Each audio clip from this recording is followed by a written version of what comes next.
Hey everyone, and welcome to Twin Movies. I'm Ben Phelps, and I'm joined by my regular buddy in banter, Gabe Dowrick. Hi, Ben. Hello, Gabe.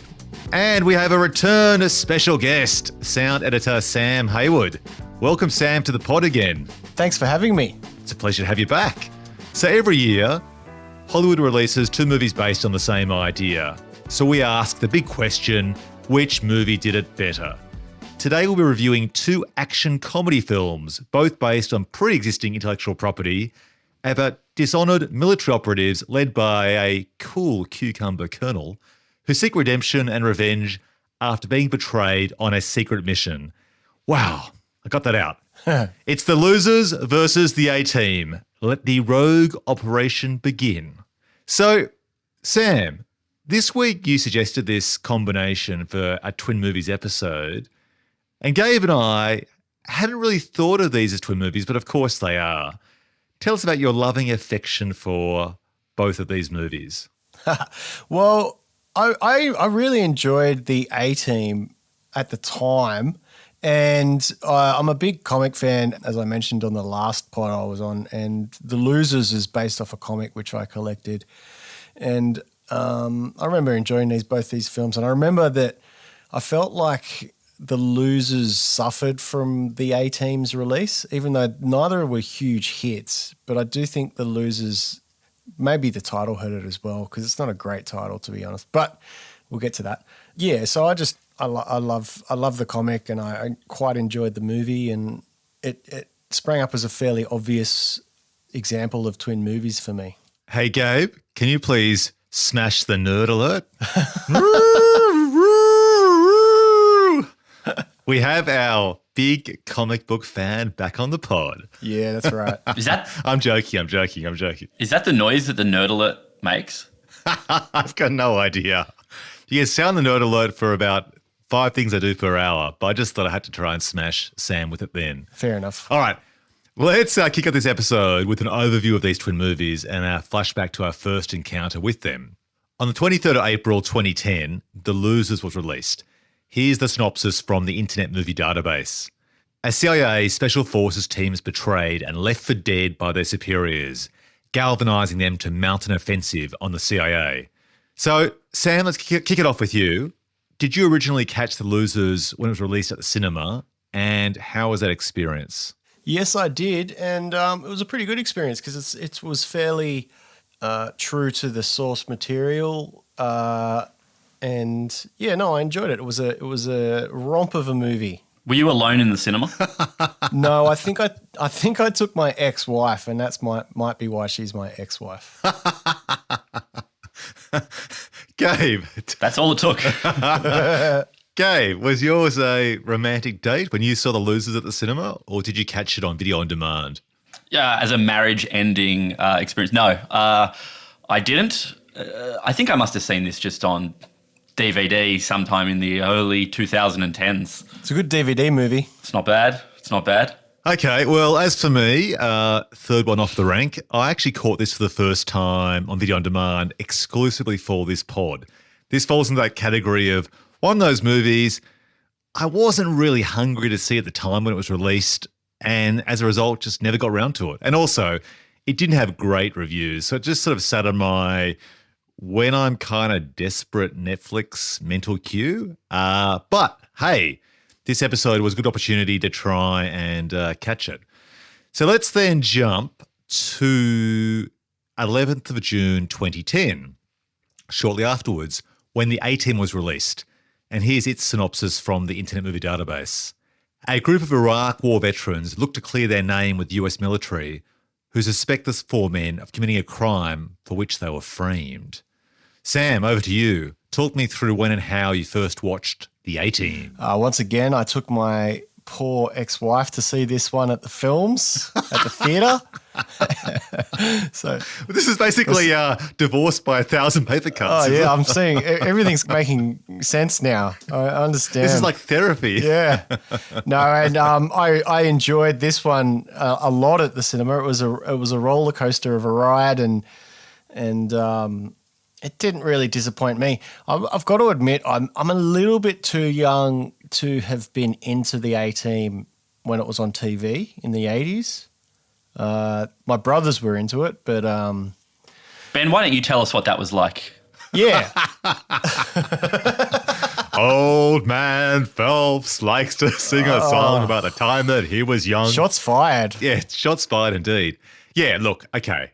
I have dated myself by talking about when I was working at the cinema in the late 90s at uni and stuff. So, yeah, subtract 10 more years from that and I would have been, I don't know, 10-ish or so. But I recall watching this TV show on Friday nights in Canberra. We had two channels, ABC, our national broadcaster, and then one like kind of commercial channel. It was a mash of everything else, which was meant to be a mash of the best shows from all other channels, but it was probably a case of mashing what was available. But fortunately, the A-Team, the TV show was. So I grew up on this one and Knight Rider and watched these on a Friday night after school after a big week on the books as a primary school kid, and I really enjoyed it. And I don't think this was the sort of show that was repeated much, was it? I mean, I know shows like The Golden Girls were certainly replayed over and over and over, like 10 years after their closing episode. But I don't think this one was. And I feel it's a bit like Fawlty Towers, that people remember it being on TV much more than what it was. Because if it was played a lot and repeat, you guys who are a bit younger than me, only by a couple of years, would have probably seen it, right? Yeah, I don't remember ever seeing it. Yeah, I don't remember really seeing it. I see a lot of references to it on, The Simpsons or whatever, but I didn't. It certainly wasn't as prevalent in my life as, say, MacGyver or what was the other one you mentioned? Knight Rider. Knight Rider. Yeah, I have a little bit of a memory of Knight Rider, and obviously Baywatch was huge, but no, not the A-Team. Yeah, I mean, it certainly meant that if, Dirk Benedict or whoever was the original Face Man turned up in a cameo, I would have had no idea. For example, which he does, which we'll get to. Right. Okay, there you go. So I missed that one. I didn't pick any of that either. Really? I thought you guys were both being sarcastic. No, he actually does. He and the guy playing Murdoch actually appear in cameos in the 2010 A-Team. Right. Well, that must have been magical for people who caught it. Well, it sounds like you guys were both more discerning as kids than I was. But when it comes to being discerning, I did also go and see this film, the feature film adaptation in the cinemas myself. And it was a good big screen film and I had a great time, which we'll get to. So for me, this was actually a movie experience. Gabe, over to you. When did you first watch The A-Team, the 2010 film? I must have seen this on DVD. I didn't see it at the cinema. When you say it's like a good experience at the cinema, does that mean you're like fist pumping in the air when the tank is like shooting backwards in the sky? You go, yeah, wow, this is a great experience. Yeah. Oh, it is so funny you say that because I didn't actually fist pump, but that exact shot and scene that you refer to is the bit where I looked at myself, like almost a third person perspective, like a ghost coming out of my body and went, you're having a great time. This is good fun. Right. And then you like looked over your shoulder and there's Sam sitting with his miserable ex-wife, and you're going, yeah, and he's going, yeah, and your partners are going, oh God, how do we get dragged to this shit? Yeah, see, my partner actually wouldn't have come to see this movie. So I guess I was just thinking to myself, this is just a boys' movie by myself with a trench coat, not one to share with the beloved. Smart. Fair. Let's jump to a bit of a history lesson before our review, shall we? Into a comparison of these twin movies and how we got there. So we've already mentioned that The A-Team was based on the TV show from the 1980s. This one's interesting. This was in a window of time, if you guys both recall, when they were basically just trying to remake any possible piece of intellectual property, but particularly 1980s TV shows. The idea of saying, let's take all of that recognizable storyline, the characters, the nostalgia, and basically cram it into a 2-hour movie with a bigger budget, with more recognizable contemporary stars, and, make it and they will come, which often didn't happen at all. So this film kind of was going in and out of production hell for quite a long time through the mid-90s. All pushed by the producer and creator, Stephen J. Cannell. And he was the guy that had the idea of updating it to the Gulf War. But obviously the production went on for so long, or the pre-production, that was eventually pushed to the Iraq War. So that's how he's got there with that film. As for The Losers, again, based on pre-existing intellectual property, as Sam mentioned earlier, this one's based on a comic series. It's actually by a couple of guys, Andy Diggle, and I'm going to test your memory here, Sam. Who's the illustrator? Oh, I don't know. I can look it up. I've got it in my cupboard. Just a second. No, who is the illustrator? His name's Mark Simpson, but he goes by the pen name of Jock, and he's a Brit. Oh, okay. He's the guy also behind 2000 AD and in recent times, Batman and Wolverine. Ah, he's got a very kind of, I like his style. It's very unique and it's not stock at all. Right. Are the frames that they use in the film directly from the comic book?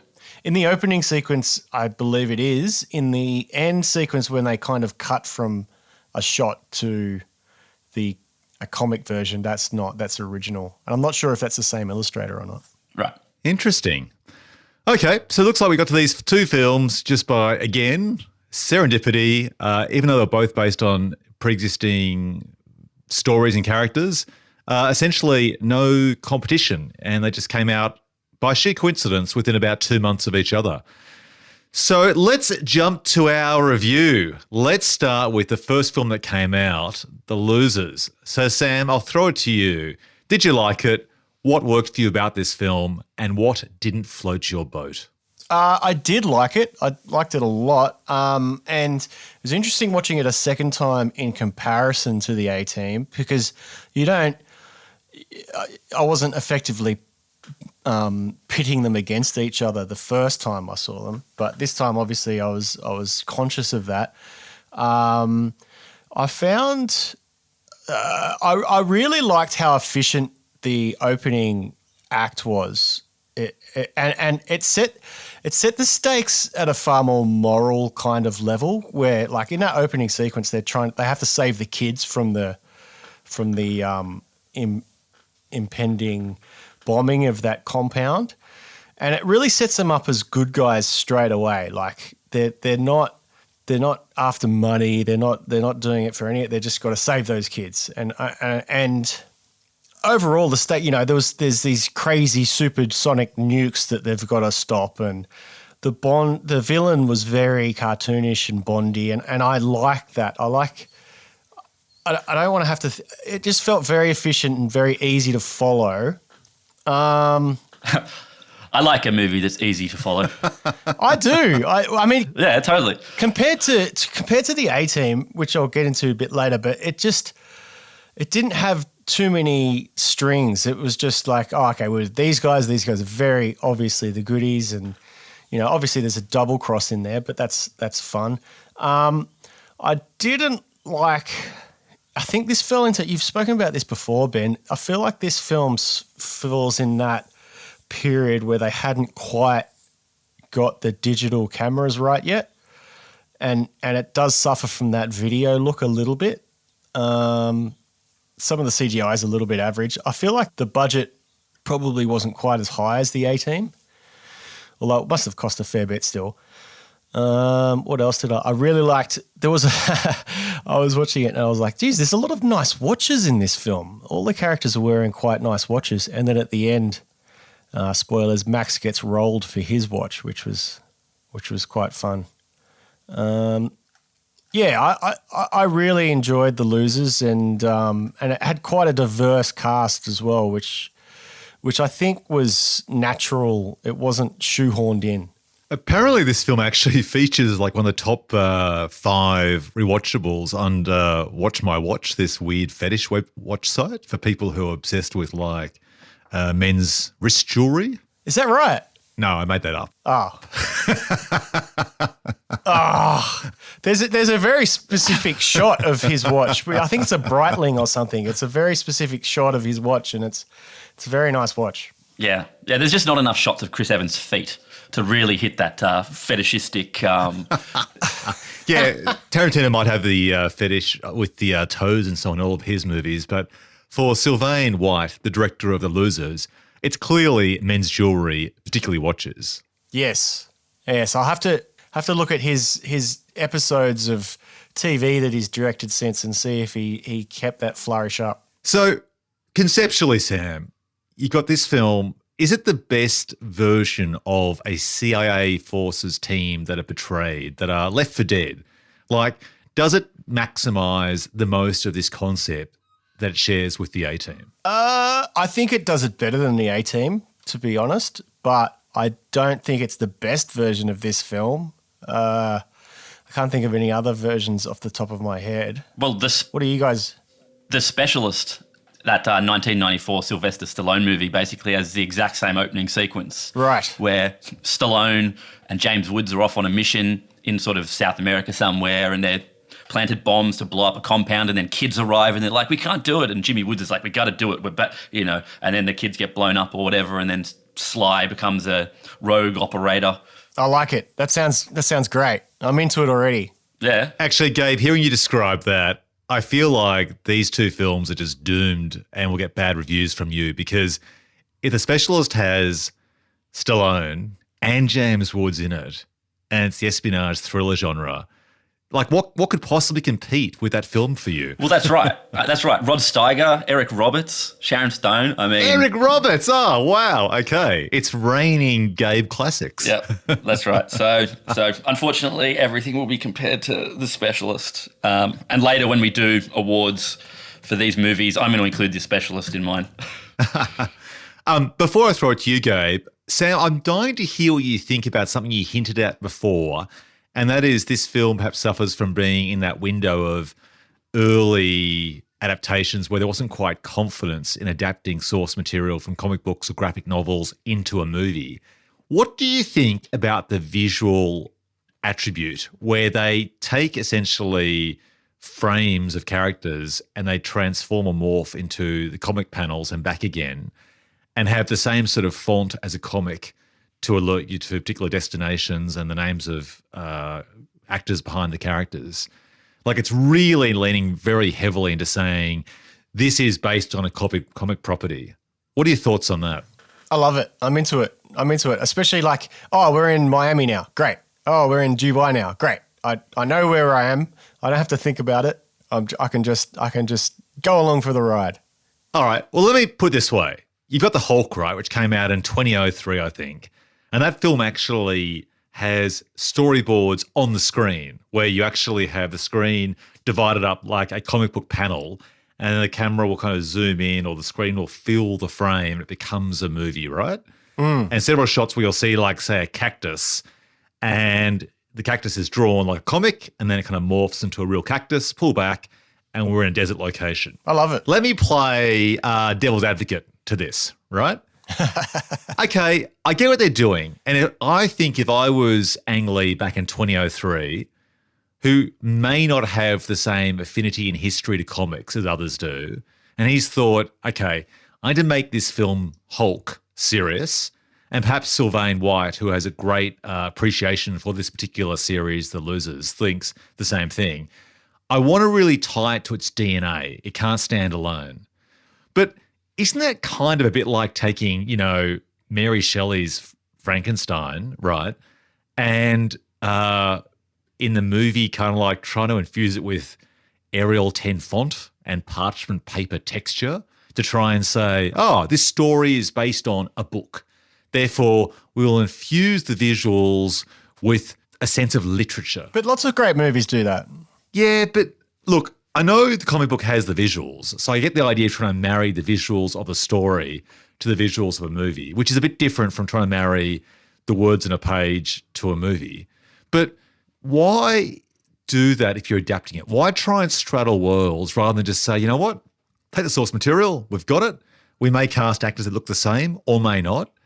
We may keep the character design like the crazy blonde tips and weird facial hair of Chris Evans. Because he looks the same. I picked up the graphic novel and did some Googling and stuff, and he looks to be the same character off the page, which is obviously, I assume, the Sylvain White, the director, and others being really loyal and respectful of the source material.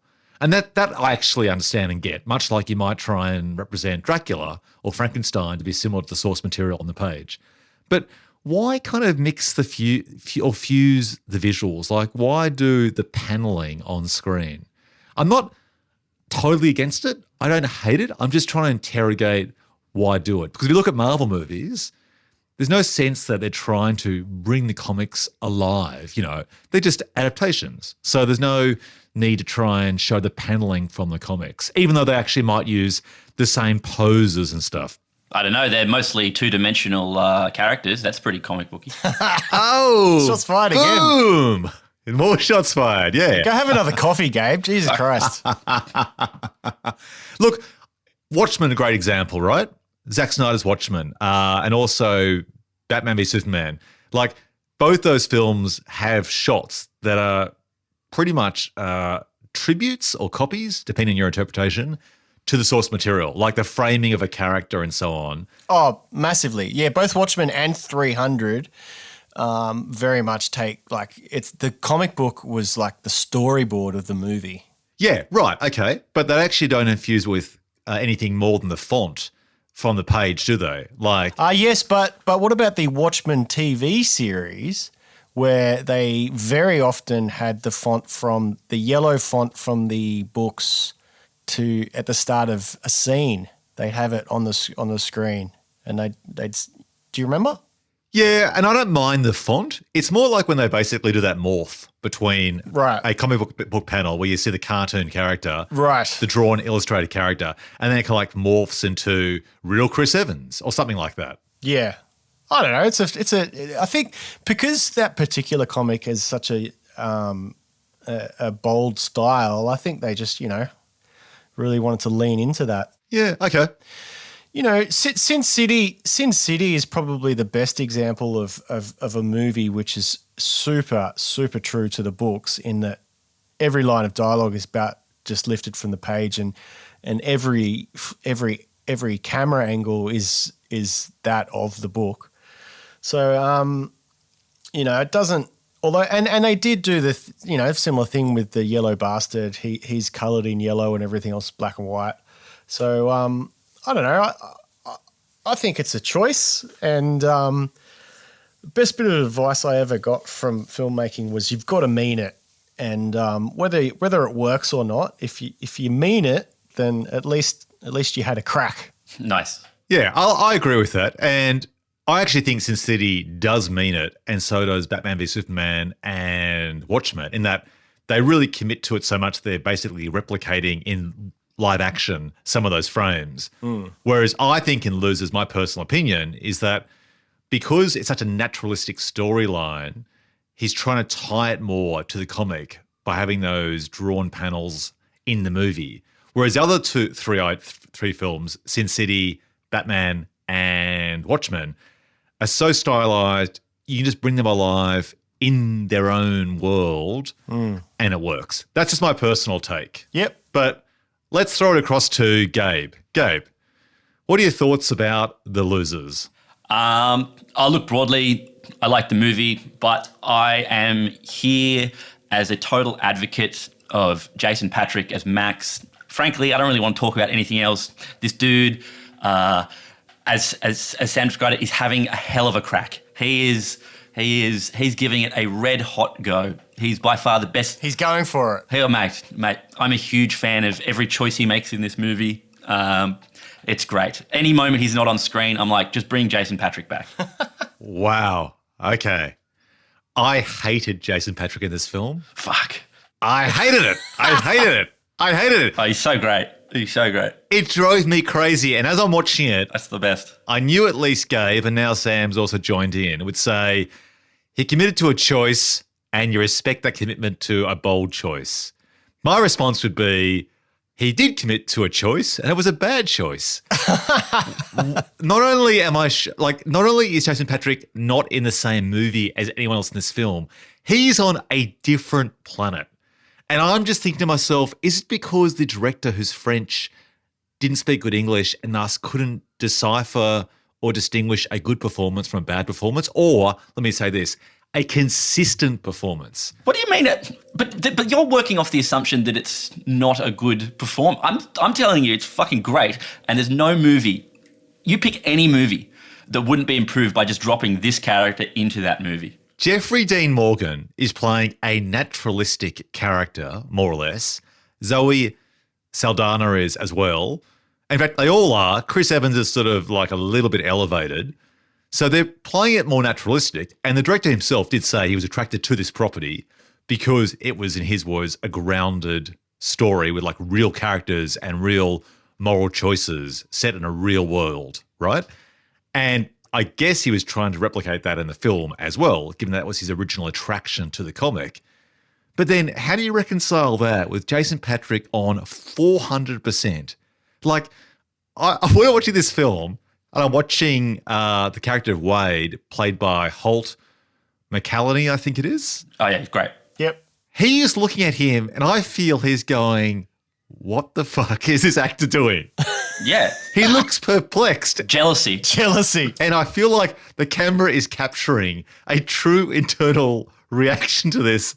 And Holt's like, what have I got myself into? Like, I didn't expect this to be the character. Sure, I'm the henchman, I'm the 2IC to this baddie.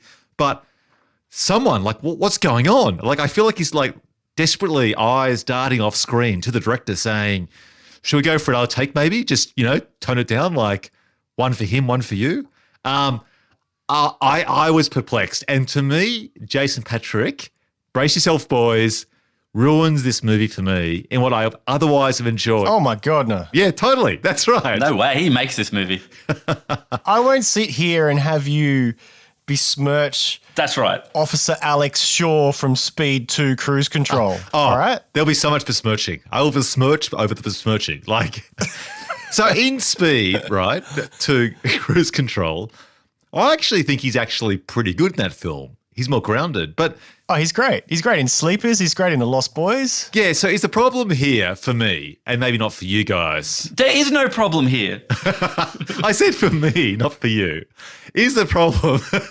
Gabe's just there, just brimming with frustration.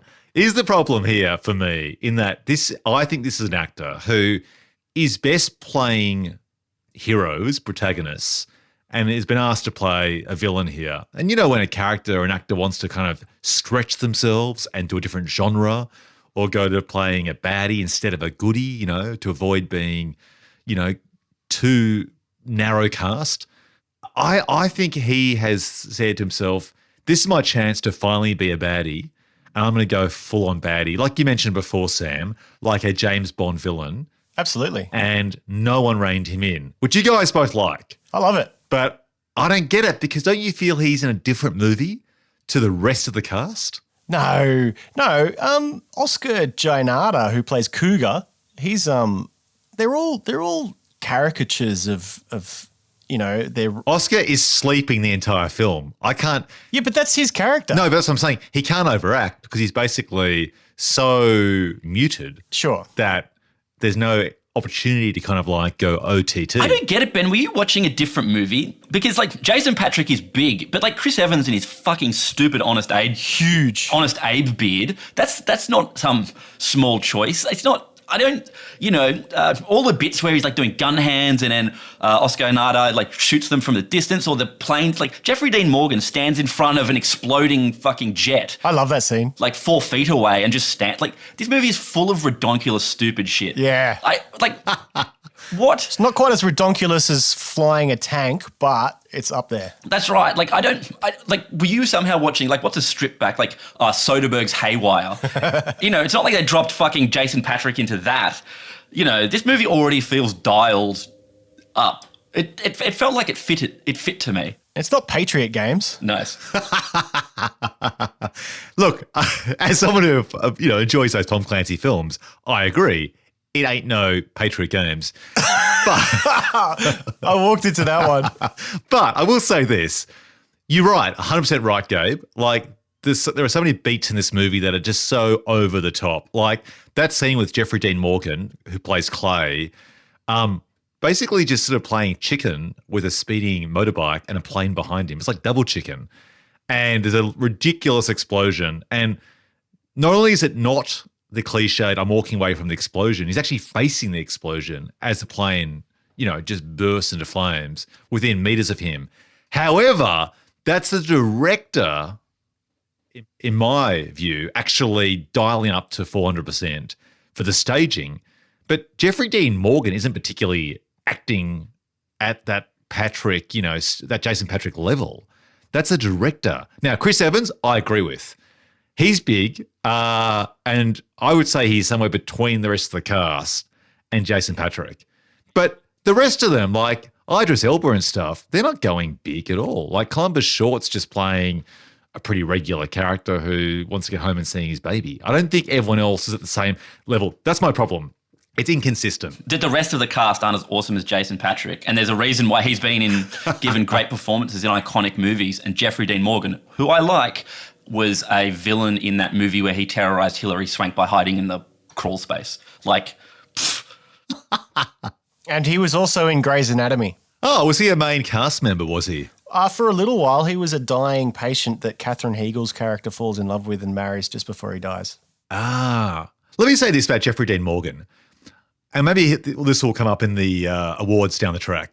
For some reason, I still feel he doesn't get his dues. And I saw him most recently in The Walking Dead.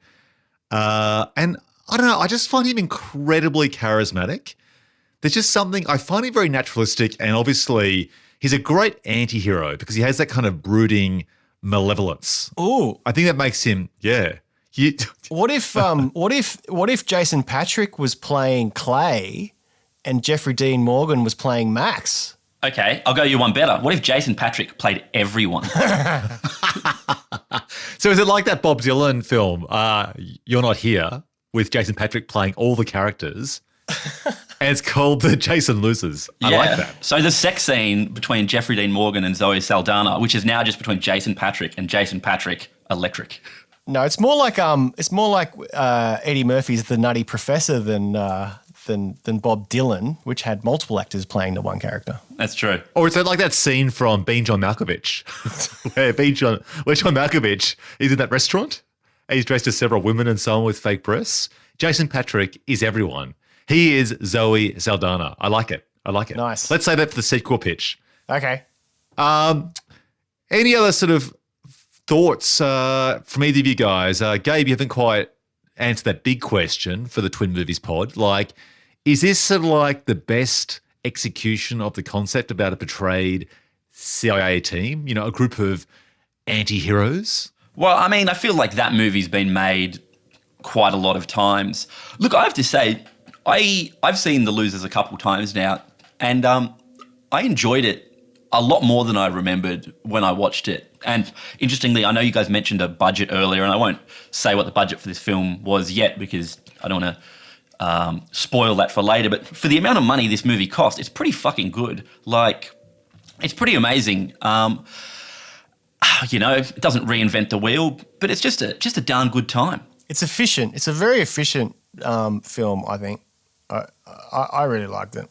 There's one thing, just as a direct comparison to the A-Team, I really don't like that style of editing where they intercut the planning of a heist with the performance of the heist. And they do it a bunch of times in the A-Team. And I feel like it's a lazy way of inserting too much fucking, explanation into the film. Like they shot the planning of the heist and it takes too long, so they intercut it with the action of the heist. And they do that a lot in the A-Team, and it ruined Guy Ritchie's King Arthur film as well, I think, that style. And The Losers don't do that. They just go from scene to scene. It's very linear and it's efficient and it works. Just, one idea at a time. Exactly. Yeah, look, I mostly agree with both of you guys. I do think efficient can also mean simple and too simple. So it's walking that line, isn't it, between what is a clean storyline with an A to B, with a clean character development, opposed to something that's muddy and confusing and doesn't actually add anything. And muddy can be complex and vice versa, and efficient can be too simple and two-dimensional. It's about finding that right balance. I kind of agree with both of you. It's reasonably efficient in that sense. It knows what it is mostly, except for Jason Patrick. It knows what it is. It knows its tone. It's delivering, I think, on what you expect if you're a reader of the comic or not. There aren't any surprises to this film, and I think that relates to its efficiency. Like, it just locks into the tone, the storyline. Look, we're chasing this guy called Max, and you go from A to B. Now, I recently saw another film called The Rhythm Section with Blake Lively. Have either of you guys seen that film? I have not. No. So that film's one of those films that's kind of suffered, I think, in its release during COVID-19, and that didn't get the same release. Or, like many films, it was destined for the cinema. They look at it and go, you know what? Let's dump it on premium video on demand instead. And it's basically the Nikita storyline. It's about a woman who loses her family in a terrorist attack, becomes a junkie even though she's originally an Oxford scholar, and then has an opportunity to basically try and track down her killers. And she's coached by Jude Law. So very similar to Nikita. What's the other film that had Scarlett Johansson as well, who played a female assassin? The one by Jean-Luc Godard. Lucy? I think it's Lucy. Wait, Jean-Luc Godard? You mean Luc Besson? Oh, Luc Besson. Sorry. What the fuck? The other French Euro action director. Does Jude Law turn out to be the villain in the Rhythm Section? Do you want to know? Do you want spoilers? I mean, is it just the Hitman version of Captain Marvel? No, he doesn't. Look, it's basically just Nikita, essentially. But in that film there... And there's Salt as well, and also the Jennifer Lawrence film Red Sparrow. Right. So in all these films, though, much like James Bond, you go forward with the character's journey and you go from their development as they become, they start off in the lowest place and they develop progressively throughout the film. But often what they do is they go from location to location to location, but you never go back to a location. Because if you do that, you sort of feel subconsciously like the film's going backwards because you're going backwards in geography. Like a video game. Yeah, exactly. So you have to move forward from like border to border. And the Rhythm Section does this annoying thing where it always returns to a home base, which might make sense in real life, but for a film, it just feels to slow the film down. I think what this film does and the A-Team does is that it does move forward. So you go from place to place to place. And so you change location as you change a discovery as to who is, the mastermind or to get the MacGuffin or whatever it might be. So in that sense, I agree, the film's efficient. So on that note, shall we jump to our review of the A-Team? Yes. All right, let's switch gears, change lanes. So, Sam, starting with you, what did you like? What grinded your gears? And was this a good execution of the disavowed CIA team?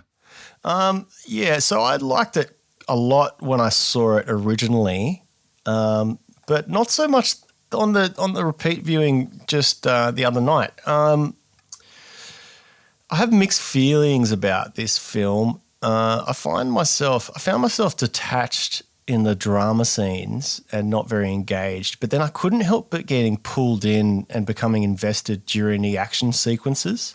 They're very well, the kind of the big set pieces are very well put together to draw you in and that, but I don't know, it just seemed very dated to me in terms of, I don't think they would make this film with as many blind spots as it has today. Interestingly, I feel like it fell in that time period when both this film and The Losers fall into that time period where they were very reluctant to use Middle Eastern villains for good reason, but they just lazily swap them out for South Americans or Mexicans. Like the opening scene in the A-Team, which I think goes for too long to set them up as disavowed. They have the very, very stereotyped Mexican general. Although it should be said, Yul Vasquez, who plays him, is an awesome actor. Yeah, he's great. He's great, but it just seems it's just a little bit on the nose, hey. And the Bradley Cooper stuff, if Jason Patrick is over the top with his Bond villain, like Bradley Cooper's a little bit over the top with his womanizing. Like, in The Losers, at the very start, they're like, this guy's the comms guy, this guy's the sniper, this guy's the driver. And it's and the A-Team, they do have those defined roles, but what is Bradley Cooper's role? Is his role to be sexy? Like, that's I think his role is as the chameleon. So you know how there's always someone who is the charmer, the person who can Yeah, okay. wear costumes. Now, he doesn't quite wear costumes and transform into different characters, but I think it's No. to be of that spirit. He just makes out with journalists who slap him, and then it's very. Having said that, I watched this with my current girlfriend, and she quite enjoyed when Bradley Cooper objectified women. So what the fuck do I know? We'll go through like a full journey of your relationships. This is really psychotherapy. Yeah. I've already mentioned I don't like that editing style where they intercut the planning of a heist with the performance. Do you think in this, Patrick Wilson, who is, spoilers, the CIA villain, he's sort of doing a similar thing to Jason Patrick in that he's sort of dialing his performance right up as well? But not as... He doesn't do it as well, though. No. Look, Patrick Wilson, again, great, really great actor. But there's those little bits where you can catch almost what feels like improv. There's a bit where he's like eating some hot chips, and there's some actress who plays like some 3IC tells some guy to shut up, and he laughs and a chip almost falls out of his mouth. Same to Jason Patrick telling that, I guess, Indian bloke that he's short. Feels a bit improv. I like it when it seems like the actors are having a little bit of fun in their roles. Like that makes, for me, the movie feel a bit more fun. And it did feel a little bit like Patrick Wilson as the villain here was having a good time. Yeah, he was. I do think there was another criticism I have. I think that there's a few too many strings to tie up. Get rid of one. Like the Jessica Biel storyline with Bradley Cooper, and then there was the weird Black Ops team kind of connection, and I feel like there was one too many strings to kind of follow, and yeah, it just didn't get me like it did in the cinema. There's a weird awkward scene where they're in the car and Patrick Wilson's character Lynch is in the front and he wants them to shoot the Black Ops guy, but then the two guys in the back are bumbling with their guns trying to put the silencer on. That just seemed really unnecessary. I think they could have cut this movie down quite a bit and made it chug along nicely. Yeah, well, I love runtimes, and the A-Team is 1 hour and like 50 minutes. Not necessary. No. 90 minutes, mate. 90 minutes would have been perfect, and they could have cut out some unnecessary stories, some awkward scenes, and it would have been just the roller coaster that it wants to be. Yeah, totally. The Losers, 1 hour and 36 minutes or something. Perfect. Good choice. Okay, Gabe, what are your thoughts on the A-Team? Is it the best execution of a disavowed CIA team trying to redeem themselves? No. It's interesting.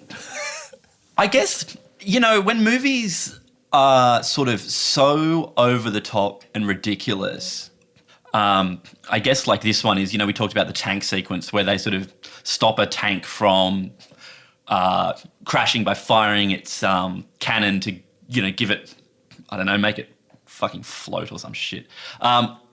It's like fun, but there's never a sense in this movie that anything will actually go wrong. You're sort of just watching it to find out how it plays out. There's not really any real,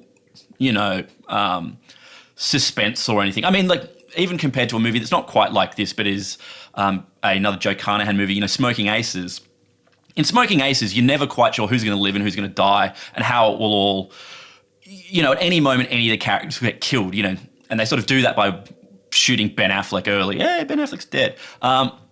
Whereas this, it's kind of like, yeah, maybe Gerald McRaney as General Morrison will get shot, but who really gives a shit? So it's sort of just a process of just letting the movie wash over you. And if you like the action set pieces, or you like the way Bradley Cooper looks without a shirt, or you like Sharlto Copley dialing it to 11 again, sure, you'll have an okay time.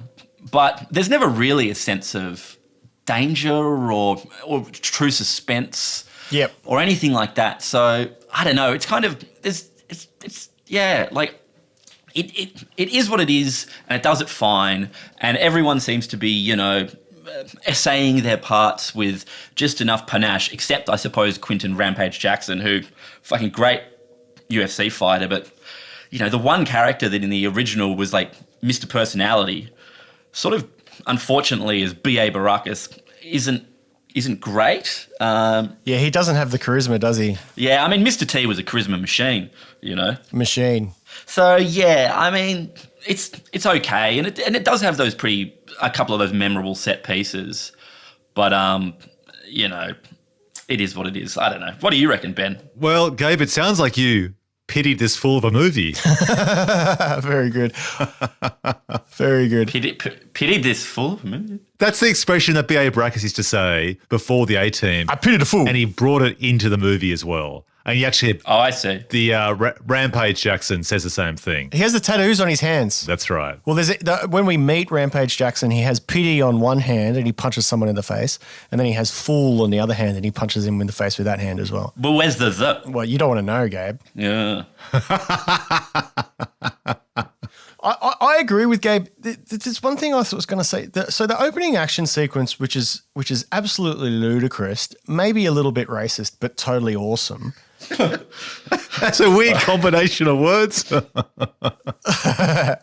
It sets up the rules of the film straight away in that this is defying. It sets up the rules in that there's no rules. It's defying the laws of physics. Don't worry about it. Just go along with it. And I'm happy to do that. But Gabe touched on it there. The problem with that is then the stakes aren't high enough because you believe these people are like nothing can go wrong with them. And also the losers, the stakes, saving the kids at the start, that's fairly high stakes. And then the supersonic nukes, that's super high stakes. But also, Idris Elba betrays them in The Losers. Yes. And I don't know if that happens in the comic book, but you don't necessarily see that coming. It's like, oh, that's a surprise. And I'm sure with the A-Team, they didn't want to move too far away from the source material. But, like a movie, for instance, like Mission Impossible, which was a remake of a TV show, they made Jim Phelps the villain in that, who was the hero, one of the good guys of the TV show. So even though you maybe know it's all going to turn out fine for Tom Cruise in Mission Impossible, for Ethan Hunt, and he'll win, at least there's a big surprise where you go, oh shit, they made a main character of the TV show a bad guy, and it felt surprising. Yep.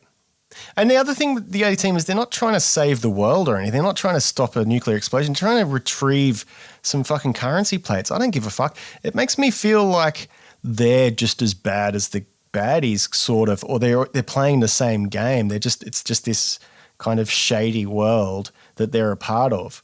Whereas the losers, right at the start, saving the kids, sets them up as being super good.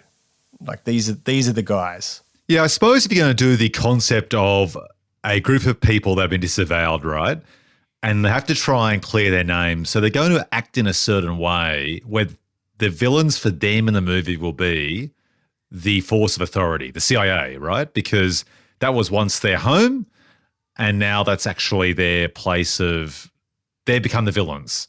So in that regard, you've got to be very clear as to how you define the characters against the others. And I agree with you that The Losers makes it very clear. Like, they don't do anything at all wrong.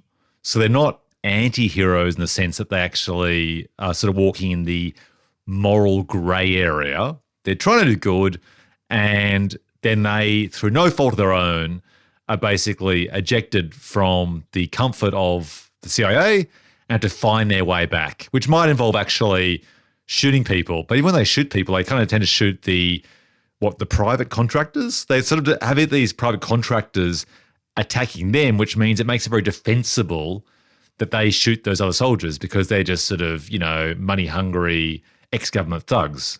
Is that the basic gist of how that works in a morality spectrum? Yeah, I guess so. Like the private contractors are, like the innocent people in the Matrix that Neo shoots. They're non-people sort of, I guess. Non-people.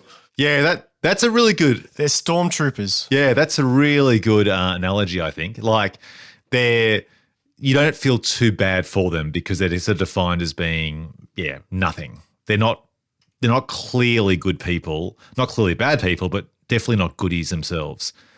So, look, I'll share a few thoughts. I'm going to start randomly with cinematography, and I'll get to the characters and stuff. But this film, I really enjoy. I can't put my finger on why I enjoy it so much, but I'll find my way to it because it's a film which I shouldn't enjoy on paper. The cinematography of this film is terrible. This film is a 2010 film where it has that terrible low contrast look that defines some Marvel movies where, I don't know, for those who aren't tech people listening to the podcast, there's a thing called log where they shoot a film and it's designed to be shot in a very muddy kind of look so that when you turn up the colors and the darks and the lights in post-production, you can add higher contrast, much like an Instagram filter on your phone. So basically the colors can really pop. This film looks so flat to me. And I'm not sure if it's the color correction or the digital cameras at the time, but it just looks really non-cinematic. The CG is terrible and looks really cartoony, which I guess you could say if you're being really generous and manages to match the cartoony violence. Because the scene where the tank, which is probably the most ludicrous scene in the entire film, as Gabe was saying, they're firing a tank that's hanging from a chopper, hanging from a parachute, and they're basically steering the tank to safety by landing in a lake opposed to smashing in the ground. And they're basically using the tank's gun-like propulsion to push it sort of, across the landscape. It looks incredibly fake. Like, it looks like the worst blue screen you've seen since a 1920s, 40s film with rear projection. It's a shame because it's a sort of fun scene. It's ludicrous and it is totally defying physics and logic in every way. But it's fun and it actually felt original. As an action set piece, it felt original. But the other scenes in the film feel like they're trying to pay homage to the source material too much. Like, how many times does Hannibal say, "I love it when a plan comes together," which is his iconic delivery from the TV show? Like, too many. Did you guys? Twice. Too many times. It must have been like, 4 or 5 times? I felt like it happened too many times. And being based on the property as well, also being based on a really famous property, like you guys were saying about stakes, there was never any sense that anyone was going to die. This film was being set up for sequels up the wazoo if it was successful, which ultimately wasn't. Whereas the Losers being a less famous property, I kind of feel that there were many more opportunities for one of those characters to die, or in the case of Idris Elba, betray the others and become a villain, because there was like less at stake. Is that fair to say? Yeah. Yes. So for me, that sort of slowed the film down. Hey, Ben, just on something, because it's interesting you talked about the photography. Yeah. According to IMDb, A-Team was shot on 35mm, not Really? Wow. Okay. not digital. Yeah, just again, according to IMDb, it was just the aerials that were Panavision Genesis. Otherwise, it was ARRI. So the one that ARRI 235s and 435s. So the one that jumps out of my mind from memory is actually that tank scene as being the fake one. But that could look bad just because it's digital mashed with CG for the background stuff. But that's interesting. Maybe it's just the color correction. It just felt. I remember the film as being quite flat. And it's a strange choice because, I can't remember the TV series, but it's sort of. I would have thought the TV series would have been quite colourful. Oh, the TV series was set in the time with shooting on Super 16 and Okay. it's pretty dusty and a bit sort of muddy looking. So it's not really. And a lot of scenes set in the desert and stuff. So Okay. that's kind of pretty bland. Or, like dry deserts like in Texas or somewhere like that. So were they trying to match that, do you think? I don't think so. I think they just kept the characters and then jettisoned everything else because they set it overseas. But Ben, also, it's interesting you say, this was a movie set up for a sequel. Because it obviously is. It ends with basically the intro for the TV show. But part of me wonders, just start the fucking movie there. I don't really care how they became the A-Team. I would much prefer to see, I guess, a movie about them as the A-Team. Like, if you have a problem, whatever they say, get the A-Team. Sort of more, that sort of wacky adventure probably lends itself to more what I'm after than the origin story. Yeah. It's that thing that superhero films suffer from quite a lot. Totally. Yeah. It's do we need to see yet again, for the fourth time in cinema history, Batman's parents being killed. That's right. No, we don't. Do we need to see Spider-Man bitten by a spider again? No, we don't. Like, we get it. Like, we watched the A-Team. We saw the first Spider-Man film.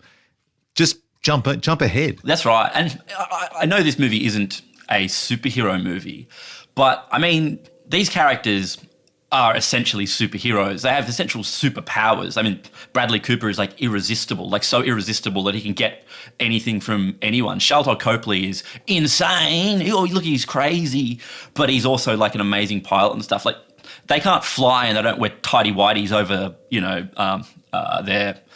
their what do you call those things? Stockings. But for all intents and purposes, they may as well be. So yeah, just start later. Just start later. Yep. The film that I think suffers from that the most is Thomas Jane's Punisher. The first act goes for way too long. It's like, I just want to see the dude in a skull shirt killing people. Come on. Whereas the second Punisher film, which is tonally very different, awesome. Knowing that they've already established the origins of the Punisher, Warzone. With Ray Stevenson. Yeah. Yeah, He was great. So violent, so stupid. That's a film that knows what it is. Because it's already set up how he becomes the Punisher, despite it being a different actor and so on. It just jumps straight in. It's like, yep, he's a vigilante with a costume. We get it. Yeah. So having just criticised the A-Team now, I can't tell you why I enjoyed it more than The Losers. But for me, I just found that tonally more consistent. I found the characters more engaging. You're just a fan of Bradley Cooper with no shirt. Yeah, aren't we all? Yeah, well, aren't we all? Now, you know what the reason is? I found it less annoying. It's as simple as that. This is gonna break your hearts, guys. But Jason Patric ruined The Losers so much for me that he made me enjoy the A-Team more. Fucked. Boo. I reckon there's something in Jeffrey Dean Morgan in his Negan type role playing Max would have been better, and Jason Patric could easily play Clay, the leader of the goodies. So yeah, that would have been an interesting movie. Yeah, I agree. I also did, by the way, find the idea of a baddie in The Losers wearing a suit the whole time to be a bit kind of cliched, like he's a banker. It's like, oh, come on, like it just felt like too OTT that he's private sector or he is making lots of money from his scams rather than just perhaps. What about his glove? I love the glove. I love the glove. It's great. Yeah.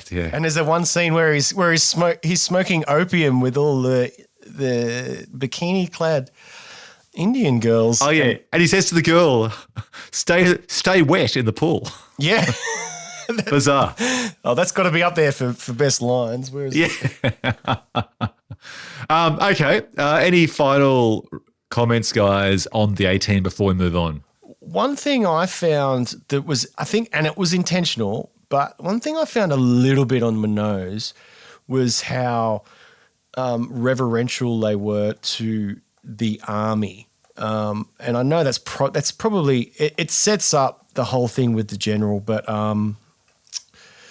so, you know, in that opening sequence when Hannibal meets B.A. Baracus and carjacks him, and then he shows the tattoo, and it goes from quite wacky to very solemn all of a sudden, and then back to wacky again. And I guess that's setting up the disappointment with the double cross of the general. But I felt like that stuck out as a little bit off and out of kilter with the rest of the film, which is very wacky. Well, it's like you can fetishize the military heroically in these movies, but the CIA guys will always be, villainous, as if I guess those two prongs aren't tranches of a same giant mechanism. Exactly. Exactly. It did feel a little bit, and like, oh, he's a ranger, so all of a sudden he's my best pal. I don't know if it works like that. Oh yeah, it's like good enough for me. It's like this guy clearly has deep psychological problems. Like exactly, yeah. Although he was awesome. He's my favorite thing about this film. Yeah, he's great. And, I like it when Sharlto turns up in movies because you never really know what you're going to get. That's one generous way of putting it. You're right. You actually have no idea what you'll get, and it's pretty wacky. All right, let's do our combined review of both movies. Let's start with notable similarities, coincidence or ripoff. Can you guys think of anything that these two films had in common besides that overall concept? Not really.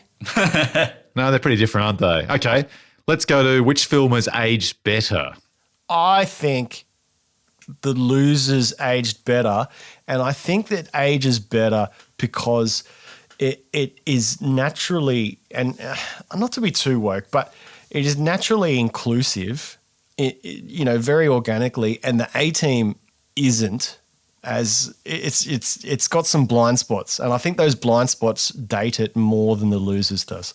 How about you, Gabe? Well, weirdly, I think something that harmed The Losers was in 2010 at the time, its cast were kind of B players. Like, Chris Evans, he had done variously not great superhero movies, but he hadn't been Captain America's ass yet. Idris Elba hadn't really exploded. So I think if you were looking at that movie and going, in 2010, should I go see this movie at the cinema? Who the fuck are these people? Nah. Now, though, you watch it and go, shit, yeah, I'll watch a movie with Idris Elba and Chris Evans and Zoe Saldana. Yeah, and the villain from Rambo Last Blood. Mindhunter. I loved Mindhunter. Look, it's Holt McCallany. So I think in that way it's actually risen in esteem, something that might have been a ding against it. In a way, in 2010, it was probably like a slightly larger budget DTV movie, Yeah. Whereas now it's like, yeah, sweet. So I think I agree with you, Sam. I think The Losers retrospectively and now just feels like a better package. And interestingly, Chris Evans and Zoe Saldana, who both in the MCU come together in The Losers, which is technically a DC film. Oh, shit. Look out. Yeah, I think it's interesting. I think The Losers has aged better. I think actually the character of Face is increasingly problematic as time goes by. I think actually the womanizing character would be just as good as being a chameleon, because that's always a key character role in most of those heist-type movies. So I guess you'd argue that's more problematic, but not dramatically. Let's jump to plot holes or missed opportunities. Is there anything else that the filmmakers could have done better with either film which sticks out as a big plot hole or just a missed opportunity? I mean, A-Team moves so fast that if someone asked me to describe the plot, I wouldn't have a clue. You sort of follow it at the time, but like Sam said, they're looking for some MacGuffin that's just like money plates or something, and then the general's alive and he's dead, and then they're flying around in a tank, and I don't know how I got here. Did I pass out? So I couldn't tell you if there was a plot hole. Yeah, the missed opportunity in the A-Team is they put too much in. Yeah, and it turns out there's an extended version of this movie that's actually 2 hours and 15 minutes long. Oh, get fucked. No. Are you serious? Yeah. Wow. Who's got the time for that? Thank Christ I didn't watch the director's cut. Okay. Yeah. Okay, let's jump to a bit of trivia. They should make director's cuts that are shorter. They should make they should release the 90-minute cut of every movie. Sometimes I watch a movie and think to myself, God, I wish they could send me the rushes because I'd love to recut this. I think you could take Oh, man. Oh, they should release the editor's cut. Yeah. The editor's cut. I think there is one director's cut. I think it was Oliver Stone's Alexander. The director's cut was 20 minutes shorter than the theatrical version. That's interesting. That's really weird. I wonder why. Maybe he cut one of the main famous actors like Angelina Jolie out and the studio wanted to have more of her or something like that. Something like that, probably. Yeah, okay. No, I mean, he did 4 director's cuts of that movie, endlessly re-released. Did he? Oh, poor guy. But I think Richard Donner's director's cut of Superman 2 might be shorter. Payback director's cut, I think, is shorter. Bad Santa director's cut, I think, might be shorter. I'm all for it. The final cut of Blade Runner, I think, might be shorter.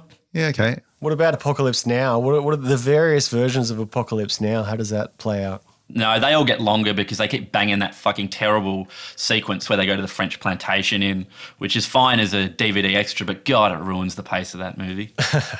I like the way Tarantino does it with DVDs back in the day. He used to, so the Pulp Fiction extra scenes, they weren't cut into the film. He just put them he put them as an extra. So you watch these scenes that didn't quite make it. Yeah, totally. But, people don't have DVD People don't have DVDs in. So where am I gonna see that? I think that's a shame. Oh, totally.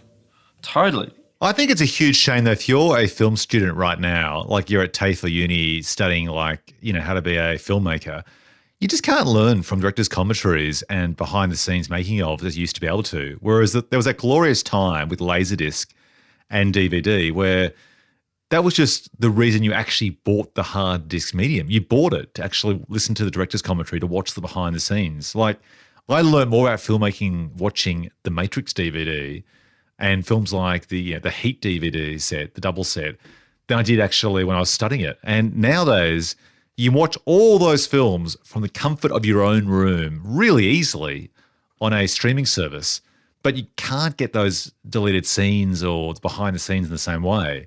I suppose unless they're being uploaded as regularly to YouTube.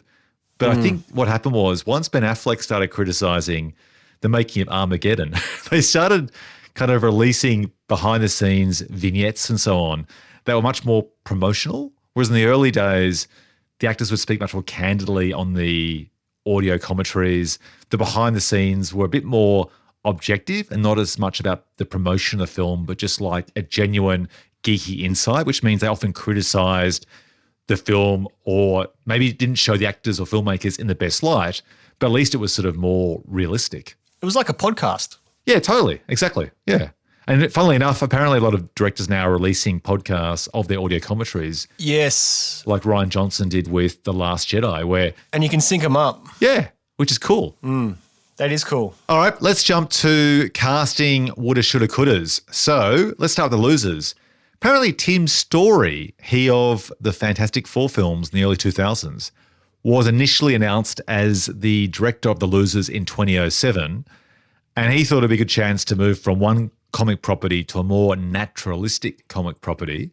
And he was on for quite a while until they actually brought on Sylvain White instead. And the other thing is that Jeremy Renner was considered for the lead role, which I guess would have been Dean's role, but dropped out due to, quote, scheduling conflicts. Oh, I'm quite happy with that. Yeah. Gabe, better film with Tim Story and Jeremy Renner or not? I don't know. With Tim Story, it'd be a different movie.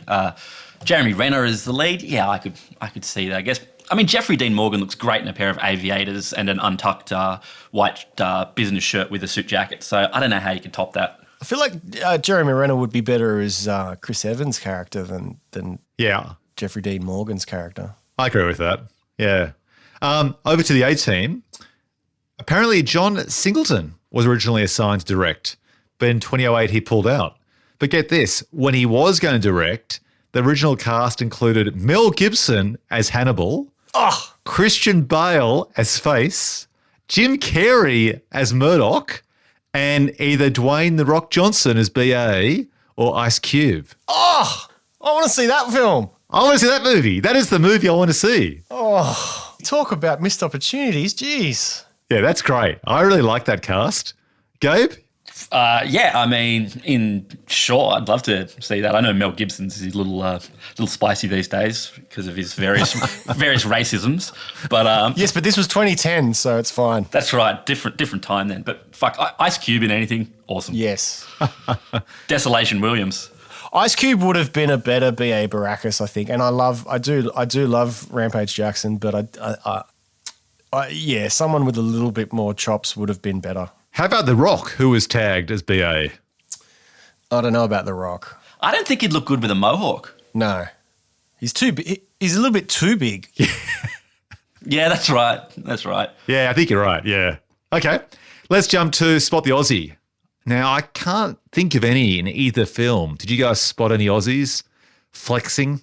Well, no. Shalto's almost an Aussie. Shalto's South African, so that counts. That doesn't count. Oh, I thought he was a New Zealander. Why did I think he was a New Zealander? It's a Peter Jackson link? Yeah, maybe. Fuck, he's a South African, isn't he? Ah, that's right. Yeah, that's right. But he's South African, though, isn't he? Yeah, he must be because of that Bugs movie. No, Prawns, whatever it was. District 9. Yeah. Fuck. I always thought he was a New Zealander. That's weird. He's in Chappie too. Ugh. So he's of the same background as the director of Chappie and so on. All right, let's jump to box office. So Which movie was the box office champ? Let's start with The Losers. Have a guess, Sam. I feel like The Losers made less money than the A-Team, but I feel like it was also it cost a lot less money. So I reckon The Losers, on balance, might have made a bigger percentage of its budget. Okay, Gabe, over to you. I think The Losers was a big flop despite it having a smaller budget. All right, we've got 2 flops here, boys. And I'm talking about the films. The Losers, budget, 25 million US. Oh, geez, that's wow. Yeah, which I've got to say, as you were saying before, all the money's on screen. I think it's That's incredible. good value for money. Oh, it's awesome. Like, really. I mean, you would never get this movie for 25 million bucks or whatever it'd be adjusted for inflation at 31 million bucks or whatever these days. Certainly not with this cast. No, but even the size of the set pieces and stuff for the amount of money, it's pretty impressive. Well, by contrast, the A-Team cost $110 million. Yeah. So we're looking at, 4.5 times the budget. And I don't think you see 4.5 times the quality of set pieces in the A-Team. Not at all. So The Losers, made for 25, does a pretty lousy 23.5 domestically, plus almost 6 internationally, for a worldwide total of $29.5 million. So it flopped, and unless it made a bucket load on video on demand or DVD, which I don't think it has quite that cult cachet, unfortunately, it was considered a flop, which is probably why they haven't made a sequel. Well, they'll make all their money back now with all your listeners renting it on video on demand. True. They'll probably make an extra $75 million conservatively. Yeah. Just make sure you get your cut, Ben. That's right. Daddy gets paid. Okay, A-Team. Budget $110 million. Did only 77 domestically plus 100 internationally for a worldwide total of 177. So again, unfortunately, in ratio to the budget, that was a flop as well, and hence no sequel. Any surprises there, guys? Did The Losers, cut the lunch of the A-Team, or were both films destined to fail? Oh, they're probably destined to fail via word of mouth or whatever it was. But I think too often we look at box office as an indicator of success, and I think just creating The Losers for $23 million or whatever it was is a success in of itself. Oh, that's very sweet of you. Yeah, clearly not a financier or executive producer. I've worked on a lot of films that have bombed, Gabe. I mean, no. The A-Team came out, I think, the same week as The Karate Kid, and The Karate Kid smashed it. Ugh. Well, And if you'd like to know what beat The Losers, I believe that was the Everything that got released that week. Date Night, How to Train Your Dragon, and The Backup Plan. Ugh. So it was beat by The Backup Plan, which, to be honest, I'm not even sure what that is. No. I think it's one of those romantic comedies with someone like Jason Segel or someone like that, or maybe Gerard Butler. But either way. Why do you say Jason Segel like he's related to Steven Seagal? How do you pronounce it? Segel? Segel. I think it's Jason Segel, isn't it? Yeah, look, I'm not. Gabe, help me out. Jason Segel. Yeah, I apologise. I'm not actually on his Facebook fan page like yourself every single day, Sam. What if he is related to Steven Seagal? That'd be cool. They should do a team-up movie. It'd be great. Like twins. Yeah. Which one's the genetic sludge twin? So I think Steven. Hey, by the way, why isn't someone done a sequel to Twins, either a legitimate sequel or a rip-off, and just call it Twins 2 or something similar? They have, dude. It's been in development for ages. At one point, With who? Eddie Murphy was going to be in as the third twin. Now, I know there's a third one, but I'm actually saying scrap the original cast and just have, 2 radically different actors like Steven Seagal and Steven Seagal in the same movie together. Or The Rock and Kevin Hart. Yeah. And so basically, rather than make it a buddy cop film, it's just another version of Twins. That seems like something that someone should have done. Maybe one of those guys from those straight-to-DVD mockbusters. Sure. I think there's room to do a Twins reboot. Maybe do a gender swap version. Oh, yeah, nice. Yeah, okay. Maybe sort of mix up the ages, the races as well to make it much more extreme as well in terms of it being radically different. All right, let's jump to the Rotten Tomatoes scores. So, boys, have a guess. Which one won over the critics? If you can say won over. I don't think either won over the critics. I think probably the A-Team got panned a little bit harder. Gabe? Yeah, I'd guess that. That seems like a fair guess. Well, we're making podcast history, gentlemen, because today we have our first draw. Both scores are 48% for both movies. 48%. Actually, I got to say, not as bad as I expected. No, that's pretty good. Yeah. Which one do you think won over the fans, the audience? I reckon the fans liked the A-Team more just for nostalgic reasons and its recognizability. Gabe? Sure, seems fair. Yep, that's a good guess. Well, guys, remind me to take you to the casino sometime because you've got a certain, sense of these things. Because the A-Team scored 66%, beating the Losers, which only had 54%. Oh, that's both generous to the A-Team and a little bit harsh on the Losers, if you ask me. Yeah, I think that's fair enough. All right, it's come to that time, boys. It's come to the time for the awards. Are you pumped? Are you excited? Are you ready? I'm pumped. Drum roll, please, Sam. Yeah. All right. Gabe, do some push-ups for energy. Mate, I've been doing push-ups this whole time. With one arm. With no arms. All right. Now, I'm actually at my most anticipated point in the podcast, and I've been dying to say this for the last hour or so, but I'm saving it for right now. Best title. And I'm going to say this.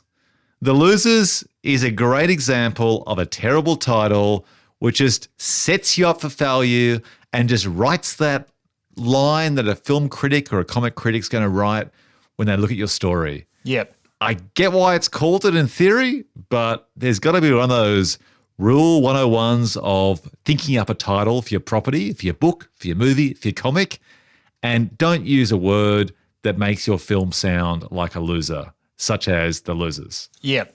Fair. The Losers. Yeah, they should have called it The Misfits or The Outsiders or the... Yeah, Misfits, great idea. The Renegades, the Rogue Operators. The Mad Cunts. The Mad Cunts. Yeah, like it. The Young Guns. Fuck, I love that movie. Oh, nice. It's awesome. The Rogue Guns.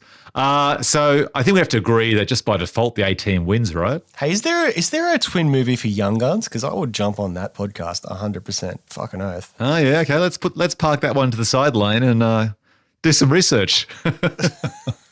Best poster. Now, for the podcast listeners who can't see, depending on the artwork I put up, you'll see the two versions. A group of the Losers gathered around, staring down towards the camera like it's on the ground looking upwards. There's actually two versions. There's the ComCon variant, which is basically them but stylized in their comic book personas, and the other one, which I think was more the common theatrical release, which has them just looking like themselves in real life. But the idea being that this is a random group of characters all together who are bonded in a circle. And the A-Team is kind of a pretty boring poster, I've got to say. Gabe, do you want to describe that? It's four men standing in a arid shrubland. And I don't like the tagline either. there is no plan B. That's right. Yeah. Yeah, it's kind of like they're winging it the whole time. Like, what do you mean there is no plan B? It means when Bradley Cooper seduces those women, they are definitely pregnant.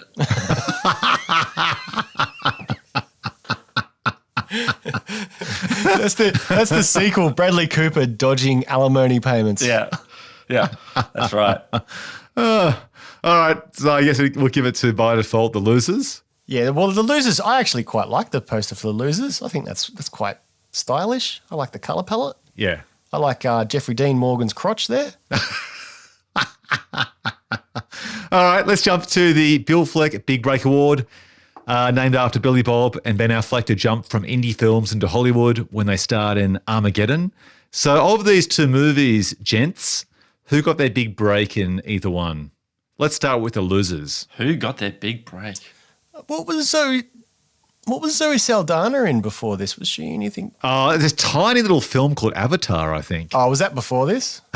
Yeah, that was 2009. Oh, well, don't worry about that. I had the director Sylvain White, actually, because I think this was his first big, Hollywood break. So he wasn't in the cast, but he was a bit of a no one before that compared to where he is now. So he's my nominee. What do you mean? He made Stomp the Yard, dude. Yeah, it wasn't a big film. What about Idris? Oh, well, he was also in The Wire before, so... Oh, The Wire's well before that. Sorry, I'm just looking at... Yeah. Okay, well, unless you can beat my Sylvain, who are your A-team nominees? Well, it's not from indie film, but I guess Quentin Rampage Jackson, this was his first, a hero of the UFC getting a big role in a big movie. Yeah, I pay that. I agree. Yep. I put him as a nominee. In fact, I'd actually elevate him to winner. Right. Give it to him. Done. Interestingly, he had previously appeared in Midnight Meat Train, also starring Bradley Cooper. Wow. Interesting. And actually one of your favourite films, as I recall. It is. People tell me to just shut up and stop talking about it. Okay, let's jump to the Before They Were Famous award, or Blink and You'll Miss Them. Let's start with the losers. So any kind of people that appeared in a tiny role that popped up later on? I don't really think there were there? No. There's one guy that I recognised who, no, I don't think so. It's actually quite a small cast.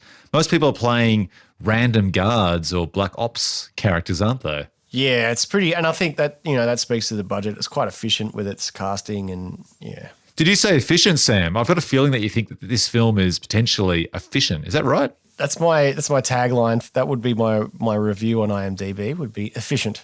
There is only an efficient plan. Yeah. Gabe, how about you? This is a dumb question. Which one does John Hamm turn up in? Oh, he's... Well, he's my next one.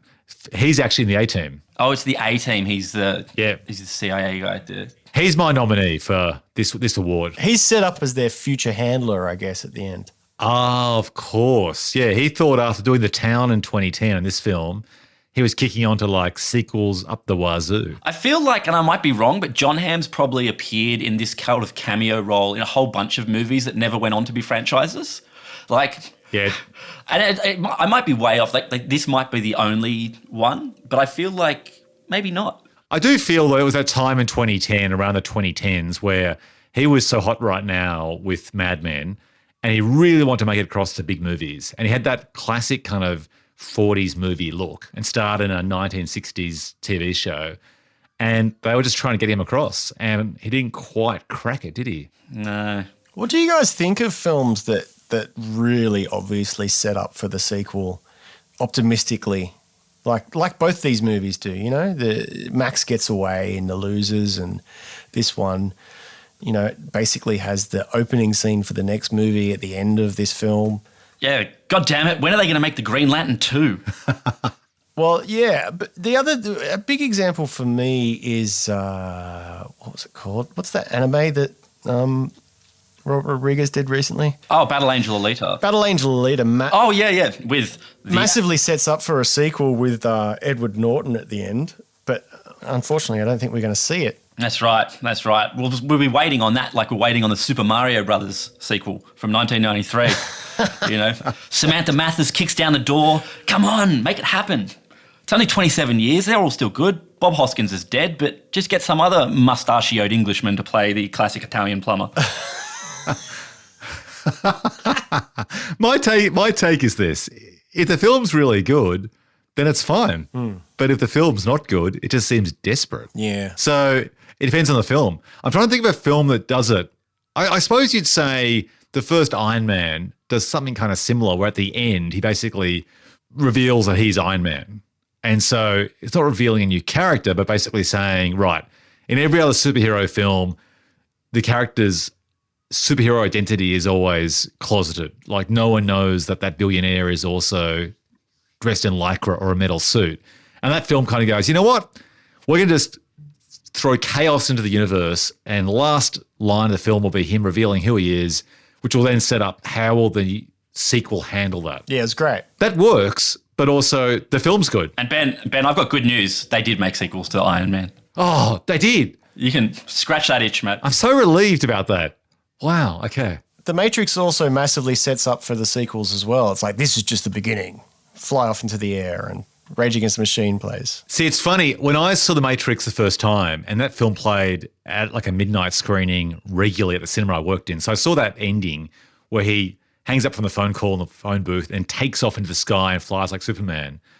I actually never thought a sequel was going to come. And I just sort of thought I didn't see that being sequel fodder or a tease. In fact, I didn't even really kind of realize he was flying. So that was my interpretation at the time. But looking back on it now, yeah, it's like, right, his skills have progressed to the next level.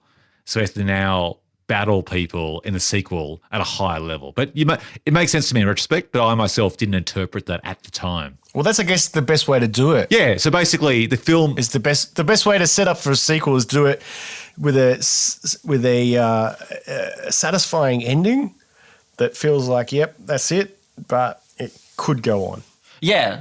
Well, apparently in Blade, which we recently reviewed for the podcast, I found a deleted scene on YouTube where basically there's an extra scene tacked on at the end where he sees Morbius, which, correct me if I'm wrong, not being a comic geek, which I say in a loving way, but I think that's the one that Jared Leto's playing, which is basically, rather than being a Batman, he's a man-bat essentially. Is that right? Where he's basically a Frankenstein mutant man-bat. Is that right? I say that in a loving way. Some of my best friends are comic fans. And some of my best friends are man-bat Frankensteins. I'm not that familiar with the vampires in the comic world, to be honest. Just make the long-promised sequel to Big Trouble in Little China. Oh! So did that actually end on a cliffhanger, the first film? Like it teases a sequel? Sort of. Like, yeah, Kurt Russell is in... he hitches a ride from like an interdimensional monster. Wow. Really? Yeah. Great stuff. Okay. So I think we'll have to agree that John Hamm takes it home. What do you think? Yep. I have no recollection of what this award was. This was the blink and you'll miss them. So John Hamm, you may not get the sequel, but you do get this very illustrious award. Sam will have it shipped to you very soon. What a sweet day that was for him, that one day on set where he ate the craft service and used the Portaloos.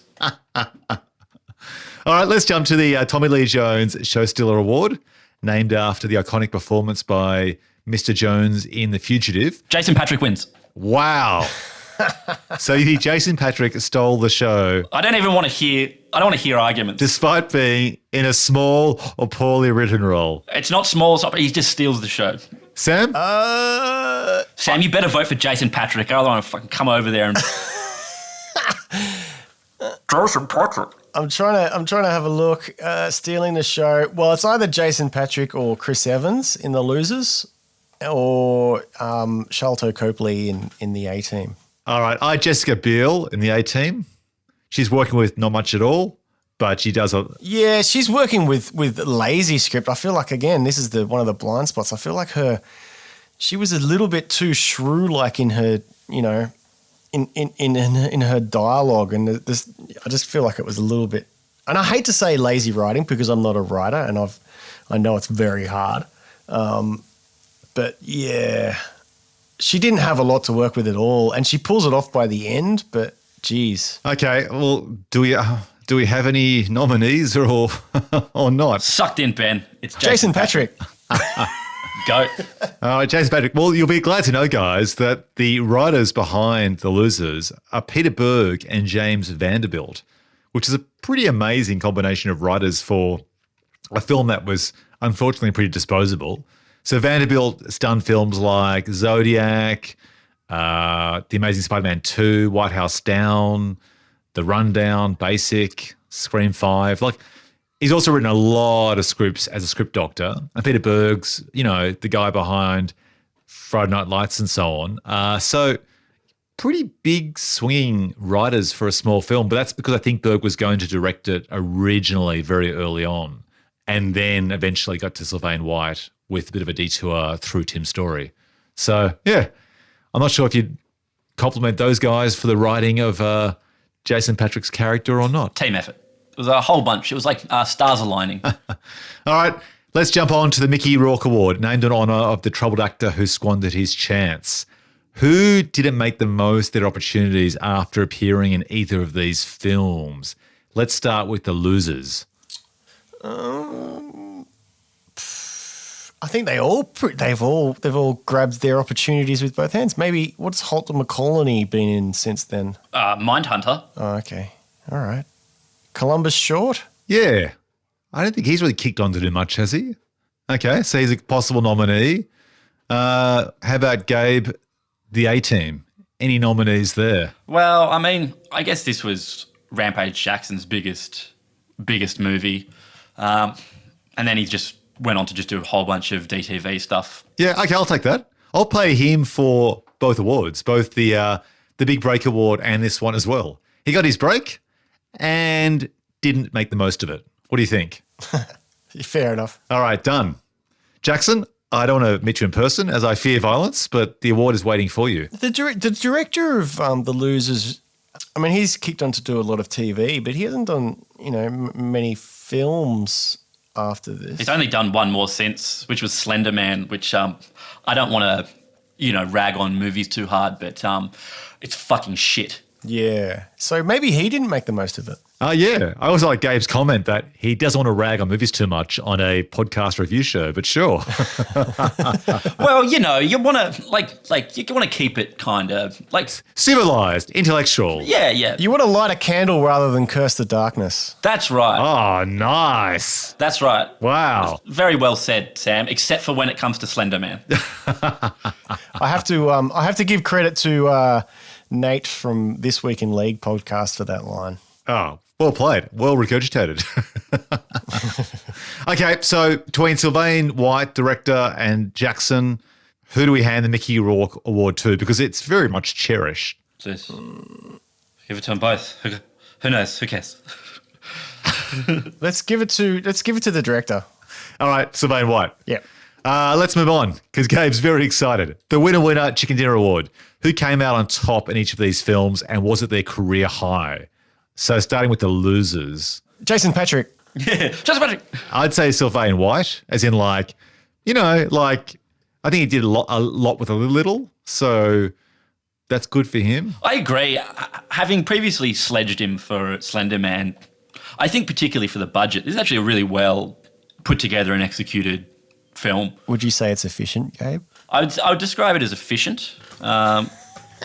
Would you nominate as well Jason Patrick for this? I mean, I'm nominating him for everything. Oh, wow. Winner, chicken dinner. Yeah, look, I don't think there's a lot of winners, to be honest, from these films. All right. So let's put Sylvain White up against the A-Team. Well, because the cast of The Losers have all gone on to do much bigger and better things, generally. And the cast of the A-Team was sort of slumming it, except for Quentin Jackson. Yeah. So maybe he's the winner again. Or Joe Carnahan. I mean, it's clearly not his, best film by a long stretch. Look, I'm struggling for nominees here. Yeah. Should we just give it to Sylvain White from The Losers? Sure. Done. All right. Gabe, you can lead off with this one. I know you like your quotes. Best Dialogue Award. Who's your favourite, or what's your favourite quote from The Losers? Oh my God, I'm the Black MacGyver. Black Guyver. Yeah, that's a good one. Oh, that's terrible. I like it. Sam? I don't have any from The Losers, but I've got 2 from the A-Team. All right. What do you got? So there's a part where the baddie CIA guy says to his offsider, he says, I want you to follow Jessica Biel's character. I want you to put, taps on her phones and stuff. And his henchman says, you realize she's DOD? And Patrick Wilson says, I don't care if she's GOD. Do it. I love spelling jokes. Yeah. All right. Hold on. Just swinging back to The Losers, because I've talked up Jason Patrick big. I do like that bit where he says, it's like giving a handgun to a 6-year-old Wade. You don't know how it's going to end, but you're pretty sure it's going to make the papers. That's a good line. Good line. And I like the way that he throws away his lines really well. Like you say, he's really hamming it up, and he is, but he also has this great way of just tossing them off. Yeah, deadpan. Yeah. Yeah, there's another line from the A-Team at the start-ish when Liam Neeson's character Hannibal is confronting the Black Ops guys, and he says, "Look at you clowns! You're not soldiers. You're assassins in polo shirts." Oh, yeah. That's quite good. All right. Do we give it to the losers or the A-Team? I think that last line from Gabe of the losers was pretty good. All right. Excellent. Well, Peter Berg and James Vanderbilt, you worked hard on that script, and there's an award coming your way. Let's move on to the Nicolas Cage Chewing the Scenery Award. Jesus Christ, I can't do this. Okay, the losers. All right, so for me, it's clearly Jason Patrick. Maybe we'll all agree on this, but for you, it's good, and for me, it's bad. Jason Patrick. Yeah, Jason Patrick. Look, we haven't given him an award. Oh, Chris Evans deserves an honorary mention for chewing the scenery. Oh, yeah, okay. He's that stupid fucking beard. God, I hate that beard. But that scene where he's in the elevator lobby and he pretends to be telekinetic and shoots the guards, but it's actually Cougar from across the way. He's pretty hammy in that. And I actually love that shot. I know you hate it when the camera goes through the bullet hole and then to the other side and we see Cougar and he tips his hat. I love that shot, even though you hate when cameras go where they can't go. I'd call that a director chewing the scenery award, where it's just so over the top. Bit like the scenes in Wanted, kind of similar. Exactly like Wanted, yeah. Was that before this or after this? Wanted was before, I think, in like 2008. They took it to the nth degree, though. This was just kind of one little flourish in the film, whereas Wanted does it constantly. It's a rule of threes to me. In Wanted, they lean into it the whole way and it works really well. When it's a flourish like that, to me, it stands out. I don't know if Wanted works really well. Ah, okay. Controversial take. We'll get back to that. Let's go to the A-Team. Any nominees? I've got Sharlto Copley and Patrick Wilson. I'd throw in Yul Vasquez, who plays General Javier Tuco at the beginning. He's certainly dialing it to 11. Oh, yeah, he's dialing it to 11. Ah, yes. And I'm a big fan of Yul. Whenever he turns up in something, I point at the screen and I say, "It's Yul." Even Liam Neeson chews the scenery a little bit in the A-Team, if we're honest. Oh, totally. Look, I feel, boys, we can like flirt with this, dance around it, pretend there are other nominees, pretend in our hearts that we're being fair, we're being just, we're being objective. But really, there can only be one Nicolas Cage Chewing the Scenery award winner, and that surely has to be, drum roll please, Sam, Jason Patrick. Yes. And yeah, Jason Patrick is the return of the king of this podcast. Oh, man. Give it all the awards. All right. Bringing it home now. We've got the Taking a Paycheck Award, which speaks for itself. So I had for the losers Idris Elba, and for the A-Team I had the cameos by Dwight Schultz, who plays Murdoch, and Dirk Benedict, who plays Face, who basically also later regretted the cameo, which I'm not sure why, because it's not like it slurred his name in any way, but they're my nominees. Over to you guys. What about Jason Patrick? Oh, yeah, I suppose so. I also think, though, in 2010, isn't he happy to be hired in a theatrically released movie? True. What the fuck? You take that back. Jason Patrick does exactly what he wants to do. On his own terms. That's right. And Jason Patrick wants to get paid. Exactly. You know? All right. Well, I've got my A-Team cameos as my nominee. It's on you guys. Surely Liam Neeson's taking a paycheck here a little bit. Oh, yes. It was so obvious it was right in front of us. It's got to be Liam Neeson. It's got to be Liam Neeson, right? Like, surely he's not doing this for the acting challenge. No. Gabe, what do you think? Oh, yeah, Liam Neeson. He's king of taking the paycheck. Apart from the very occasional little role where you think he's a guy who gives a damn. Yeah, this is the start of the 2008 onwards Taken era, where Liam's just like taking care of his beach houses, private school for the grandkids, looking after the future. Okay, the Stephen Tobolowsky Award, a.k.a. Hey, It's That Guy, named after the actor who appeared in Groundhog Day as Ned Ryerson. So, Sam, who triggered Hey, It's That Guy when he or she appeared on screen, starting with the losers? Actually, this can fold over with the Memento Award. Idris Elba. I'd forgotten. I haven't seen this movie for a long time. I've forgotten he was in it. And I was like, hey, it's Idris Elba. I know that doesn't quite fit this award, but yeah, I forgot about him. I think he's too famous to count for that one myself. Okay, fair enough. But hey, we all interpret the awards in different ways. Gabe? What about Holt McCallany? Yep, I had him as well. He of Mindhunter, Fight Club, Alien 3. He's my nominee. He's one of those guys, totally, where if you watch movies from like the 90s onwards, he'll just turn up in like one scene somewhere, he's in, and you totally figure he's in the bit like Peacemaker, Three Kings, Men of Honor, Fight Club, like you said, and you're just like, oh, there he is. So it was really nice when Fincher put him in Mindhunter and he got that big role. I was like, go Holt. Have you guys seen Signs? No, not Signs. Yeah, Signs. It's a little tiny indie film by M. Night Shyamalan. No, The Sixth Sense, that one. Have you guys seen that film? What? The Sixth Sense. Have we seen The Sixth Sense? No, I haven't seen it. Please don't tell me the ending. Is Holt's not in that, is he? No, but you know how there's this weird thing in popular culture where everyone thinks there's a Shazam movie that stars, who's that? Oh, Sinbad. American. Sinbad, right?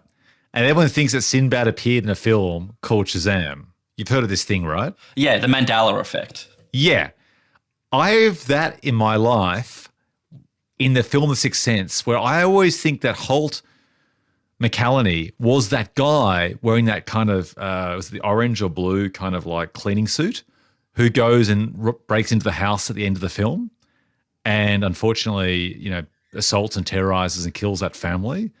And he has that huge fight with Bruce Willis. I always in my head think that guy is played by Holt.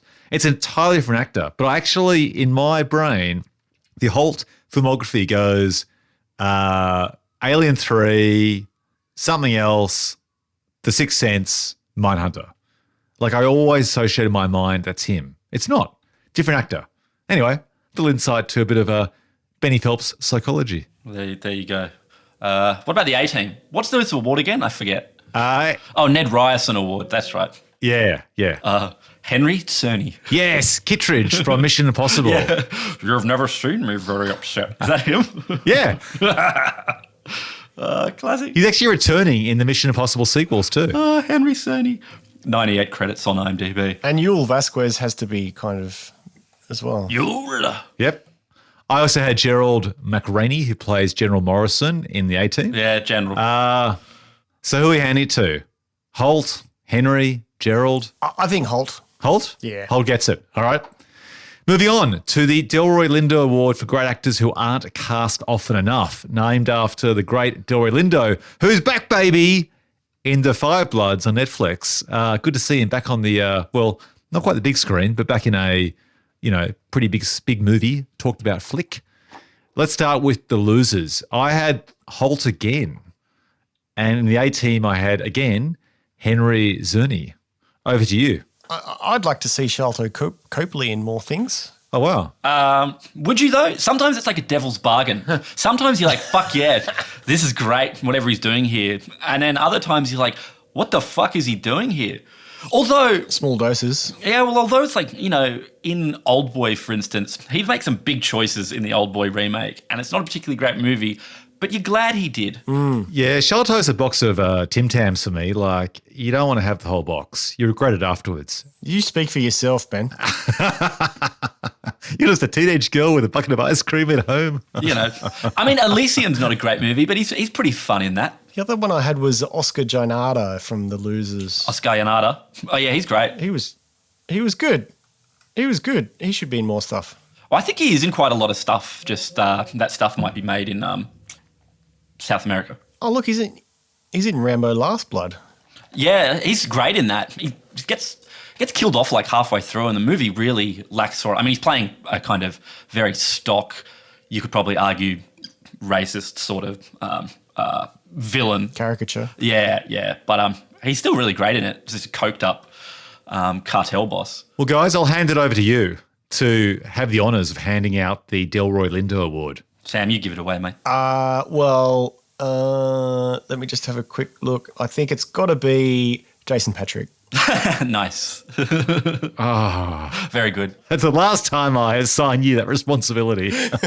You've chosen wisely, Sam. This is like that scene where they announced the winner was not Moonlight, but the other film at the Oscars. Like, Was it the dancey one? yeah, that's right. Yeah. La La Land. Yeah. No, this is like that scene where Warren Beatty sort of like, throws who's that actor under the bus at the Oscars where they announced the wrong winner, where they announced La La Land instead of Moonlight.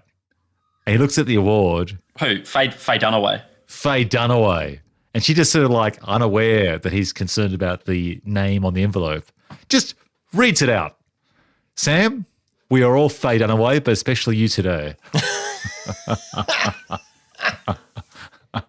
All right, let's jump to... Well, Gabe is. If I'm Faye Dunaway, then Gabe is Warren Beatty egging me on. Yeah, totally. I'll take it. All right, Bullworth, let's move on to the Memphis Reigns Award, inspired by the absurdly named character played by Nick Cage in Gone in 60 Seconds. Sam, starting with you, which character steals the cake for the most ludicrous name? There's a smorgasbord in both films, I think. I think Cougar is a bit of a ludicrous name. Pooch Pooch is terrible. is terrible. And Roke, or whatever, however they pronounce it. I feel like they weren't confident in their pronunciation whenever they said Roke's name. But maybe I'm going to give it to Roke for the losers as a nomination. And in the A-Team, I think Face is a pretty stupid name, personally. Yeah, it's from the TV show, but I agree. It sounds stupid. I mean, it's meant to imply that he's handsome. He's got a handsome face. Yeah. Couldn't they call him something more like handsome? Gabe. What? You want to call the character handsome? No, I don't, but I don't want to call him Face. Face man. They should have called him Me Too. Yeah. Cancelled. I don't know. I don't think B.A. Baracus, Hannibal, they're like silly names, but they're not like. Earlier, I said this movie's got like a similar plot to The Specialist, and in The Specialist, Sly's character is named Ray Quick. Like that's a fucking cool name. Ray Quick. Oh, that's awesome. All right. Who's it going to? Face or Pooch? Or The Specialist. I think The Specialist. I think give it to Face because it's just a silly name. Pooch is. I could have a friend named Pooch, but I would never call my friend Face. Yeah, I agree. All right. Face. Bradley Cooper, your award is waiting for you. You can put aside those other Oscar nominations because this is the real one. All right. The Memento Award, named for moments you completely forgot about until you rewatched these movies. Sam, starting with you, the losers. I forgot Idris Elba was in it, which is terrible. But it, as well as seeing it with my ex-wife who left me, I was probably a little bit stoned at the time. So there you go. Gabe. John Hamm cameo, I guess, for... Oh, yeah, that too. Wait, which is that? Is that the losers or the A-Team? Fuck, I can't even remember. That's the A-Team. The A-Team. Sure. That's still my vote. I actually wrote down a scene. I actually forgot John Hamm as well. But the ludicrousness of that scene, which we haven't even talked about somehow, where they literally, or not literally, but they do a version of the ball and cup trick at the end of the film to resemble the logic of a magic trick with like pyrotechnics and like moving enormous shipping containers to distract from, I guess, the implied audience that it happened to be looking at the dock from a front-on perspective like it's the theatre. It's ridiculous. That's the A-Team, isn't it? Yeah. No, but both these movies, they sure do love a shootout at a dockyard. Oh, of course. Yes, you're right. Nothing like some containers. Like all of these movies always end up with some kind of showdown at a commercial shipping yard. But that scene you're talking about, Ben, with the cup trick, that's an example of what I was talking about, how they when they intercut the planning of a heist with the performance of the heist, and I just don't like it. And that was like the last example of it in this film, and I was over it by then. Plus, I wasn't buying Bradley Cooper performing that trick either. He was very slow. Well, yeah, and it's pretty slow doing it with giant shipping containers as well. Exactly. All right, Gabe, you were John Hamm, weren't you? I was John Hamm. Oh, and I also forgot that the nuclear bombs were giant eggs. in The Losers. Oh, yeah, right. Yeah, that was ludicrous. Oh, yeah, that's funny. All right, I think both films win. Okay, let's go to the Die Hard Award. Did any of these films inspire a crop of clones, much like Die Hard did with Under Siege? This is pretty common, the whole idea of a group of heroes that become anti-heroes and have to sort of seek to clear their name, but nothing jumps out right now. It's usually a person, isn't it? Mission Impossible owns this genre. Oh, of course. Yeah, you're right. Yeah, totally. Gabe? Yeah, 100%. These are not original plots, are they? No. All right. It's come to that time of the podcast, gentlemen. The Milking the Speed Cow Dry Award.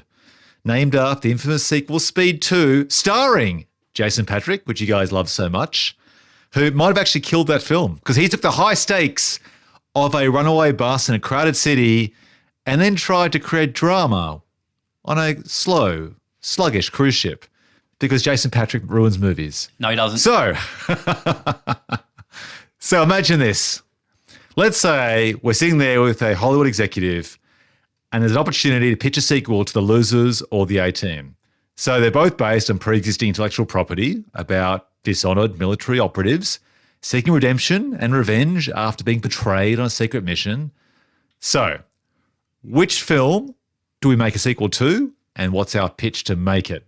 Go. Well, you see, Ben, The Losers very smartly left Jason Patric alive at the end. So my suggestion would be to get that character and just stick him in anything. Agreed. Done. Oh, like a spin-off? Like, is it a spin-off where you lose the rest of the cast and there's a whole new group of disavowed CIA operatives and Jason Patric is actually the one common thread with both films? Or do you try and bring back the other actors who are actually pretty famous now? Chris Evans, Idris Elba, Jeffrey Morgan Dean, Zoe Saldana, the guy with the hat. The guy with the hat. I think, yeah, we've got to do The Losers for Jason Patric and their cast. I think, that alone would skyrocket the budget quite significantly. What about a movie where a group of disavowed CIA agents go up against another group of disavowed CIA agents, and both groups think they're the protagonists of the movie, and it turns out it's just the A-Team fighting the losers because villain Jason Patric has done that thing, where he's decided the best way to wipe them both out is to pit them against each other. I'm into it. So Jason Patric is basically Mark Zuckerberg from Batman v Superman, as in like the character played by Jesse Eisenberg, where he, through in a very elaborate way, gets Batman to fight Superman. Jason Patric, similarly, is the puppet master, pulling the strings. And do we discover that Jeffrey Dean Morgan's character and Liam Neeson's character have mothers with the same name? Yeah, maybe they're actually twins. Totally. Fraternal twins. Totally. Here's what I like about any film that reverses your assumptions, and I've mentioned this before in the podcast, but I love at the end of I Am Legend, where there's that moment, which isn't as good in the film, but you've seen it elsewhere, where everything's reconceived and you thought someone was the baddie and they're the goodie. And you see it again in, I think it was the second Guardians of the Galaxy? No, Captain Marvel, where that whole idea where one man's terrorist, another man's freedom fighter, and basically Ben Mendelsohn's alien character, who you think is a typical alien out to destroy humans, transpires to actually be essentially like a freedom fighter and just looking after his family. I like that. Now, that film didn't nail it, but I like this idea, Gabe, where they both think they're the right guy, they're the goodies, but to the other, they're the baddies. That's a really cool concept. And you wouldn't necessarily even have to have the actual branded losers against the branded A-Team, but the concept could be the same, where you do a sequel to either film, but there's just another group of guys, a bit like those private sector SWAT team wearing polo shirts in the A-Team. Like they could think that they're the goodies, right? Totally. Well, Jason Patric thinks he's the goodie in The Losers. He says it. He says, I'm the good guy. I'm trying to save the world. All right, so let's walk it through. How does that film look? Is it basically the same sort of beat to beat to beat where it's one team against the other, and in the very end of the film, there's some moment of revelation where Jason Patric, pulls back the figurative curtain and reveals that he's played one against the other? Because that always can be a bit tricky to sell on screen. I think we could pull it off. What was that James McAvoy movie where it was him and Jessica Chastain and they released 2 movies and one was from his point of view and one was from her point of view? I don't know. Is that like Letters from Iwo Jima and Flags of Our Fathers? Yeah, kind of. Although there's not really crossovers in that, or I don't think there was from memory. This was like they had a Beatles song title, like Bang Bang Maxwell's Silver Hammer or something. Fuck, what was it called? I'm not familiar with that. But I do think, actually, while I'm here, the Batman vs Superman would have been better as 2 films from different perspectives. Have 2 90-minute films, Batman Dawn of Justice and Superman Dawn of Justice. And you start off Batman vs Superman with Bruce Wayne going through Metropolis being destroyed, and then have the whole film from his perspective, and we don't see certain things that clue us in. And it ends with him not killing Superman. And then Superman Dawn of Justice, the same movie from his perspective. We're inside Capitol Hill. And then it ends with his death. So here's the thing. The start of Batman v Superman is awesome, where you see basically the end of Man of Steel. Yeah, it's great. From the perspective of Bruce Wayne. And that's cool. The problem is sustaining that kind of perspective over 1.5 hours gets pretty boring because you know what's going to happen. I reckon you could do it. Yeah, you could do it. Would it be any good? Yeah. It'd be better than the movie turned out to be. Yeah. Oh, I think you're right. Gabe, I think the film you're talking about was The Disappearance of Eleanor Rigby. Oh, that's the one. Yeah, that's it. I was way off with and there was Bang Bang Maxwell Silver Hammer. And that's the one where the disappearance of Eleanor Rigby, him, is James McAvoy's perspective, and the disappearance, her, is Jessica Chastain's. And there's actually then one called Them, which is both combined. So, okay. I think we're onto something here. I think the idea of having the losers versus the A-team, but, you could have – you don't have to call it losers. You call it losers 2, and then the shadowy antagonists are the A-team. We don't see a lot about them.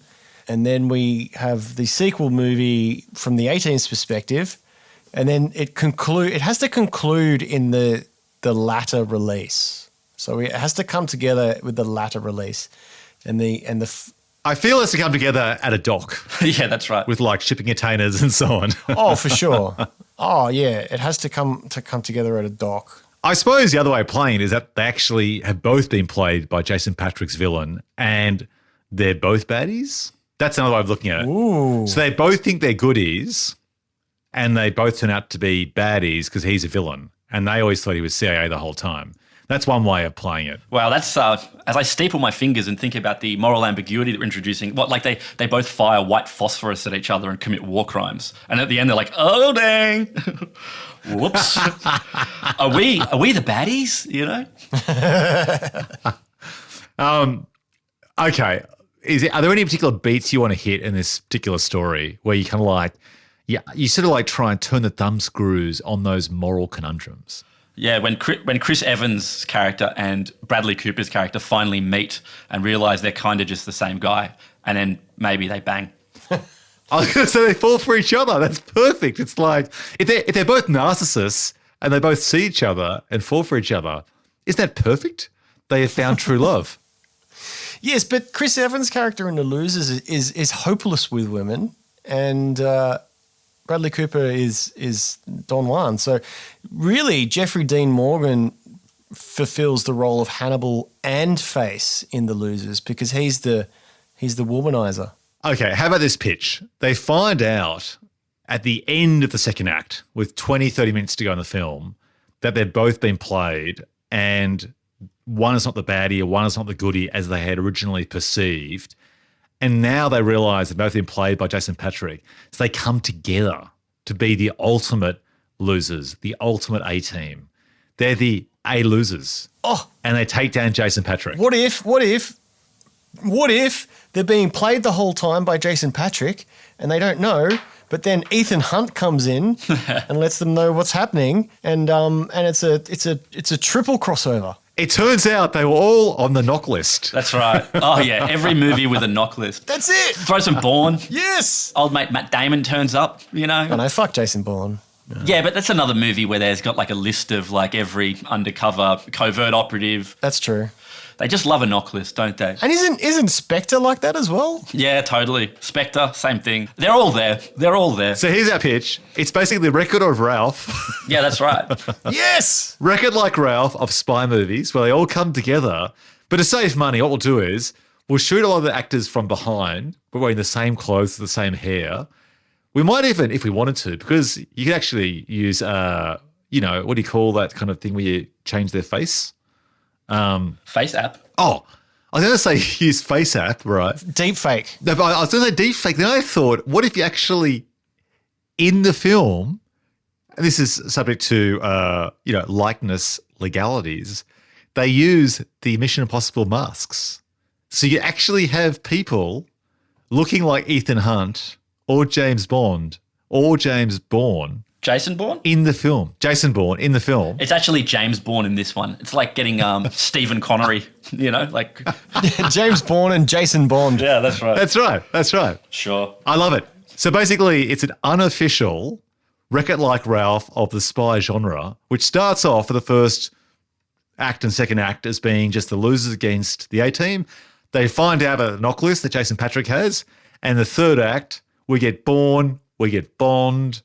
Who else do we get? Ethan Hunt, all coming together in the film.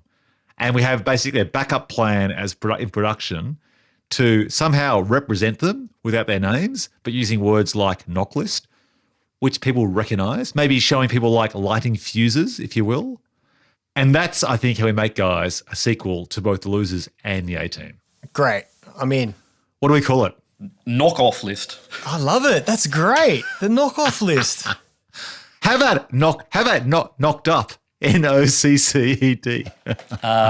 Knocking one out. How about big knockers? But, okay, well... Oh, that's all right. Come on, Ben. No, maybe not. Oh, so the other ideas weren't ludicrous, but that one is? Well... Yeah, you've gone too far, mate. You know. I just tried basically merging subject to intellectual property. No, we understand what you did there, Ben. You don't... There's not a... It's not a deepness to it. This is the point of the meeting where me and Gabe tell the executive that we're not tied to Ben. Yeah, that's right. We don't have to. I'm like I'm the Charlotte Copley of the group. Yeah, it's not a... Just cut him loose. Yeah. All right, and that's how we make a film called The B-Plan Losers. All right, that's, I think, time to tie a bow on it, guys. So... Sam, a big thanks in advance for you editing this episode and making it sound so good. Oh, man, thank you. I'll tell you what, these are like the three headers are harder to edit than the two headers. Yeah, but Sam, you're so good. Oh, thanks, Gabe. Thanks, man. You're welcome. Sam, where can our listeners find your musings online this week? At Showtown Sound on Instagram. And also, I've got to tell the audience overseas, make sure you go and see Baby Teeth at the cinema with a mask on if you're in an affected area, or stream it on demand when it's available. It's a fantastic film. It's been released in America, but it's coming out here in Australia soon as well. It's one of those very special films that you don't get to work on very often. Awesome. So that's Baby Teeth, one word, and you can also... Yeah, directed by Shannon Murphy, and it's got Ben Mendelsohn in it, which has got Gabe hooked already. No, mate, I'm there, love it. So if you like Animal Kingdom, you like A Place Between the Pines, or... Beyond the Pines, or Rogue One. Or Captain Marvel, then, yeah, you'll enjoy Baby Teeth. Same actor, but a very different story. Cool. Yeah, I've heard great things about it, Sam. Like, it's had really good reviews, and I've heard a lot of American podcasters sort of put in their top 10 for the year. So that's pretty high kudos. Yeah, the Ringer put it in their top 25 for the year, which is pretty cool. Oh, that's fantastic. That's great. Well, that's the most listened to podcast in the world. So that's great publicity for an Aussie indie movie. That's awesome, man. Yeah, which it would have cost very like it would have cost less than 10 million to make easily. So yeah, it's good for it to be punching above its weight like that. The Aussie battler. Yeah, that's awesome. That's awesome. Gabe, how about you? Twitter at Gabe Dowrick. Awesome. And I'm at Ben Phelps on Twitter, Instagram, and youtube.com/Ben Phelps. And you can find this podcast and my other podcasts all in the usual places like Apple Podcasts, Spotify, and Google Podcasts. Thanks for listening, folks. Thank you, Sam, for joining us for this particular show. This was fantastic. Thanks for having me. Guys at home, I hope you enjoyed the show. Hope it's brought a smile to you as you've been listening in your earbuds. If you like it, please share the word. The best publicity is recommendations from mates, so pass it on. And everyone, take care and stay tuned for another Twin Movies battle very soon. See you, Sam. See you, Gabe. Goodbye now. Bye, Ben.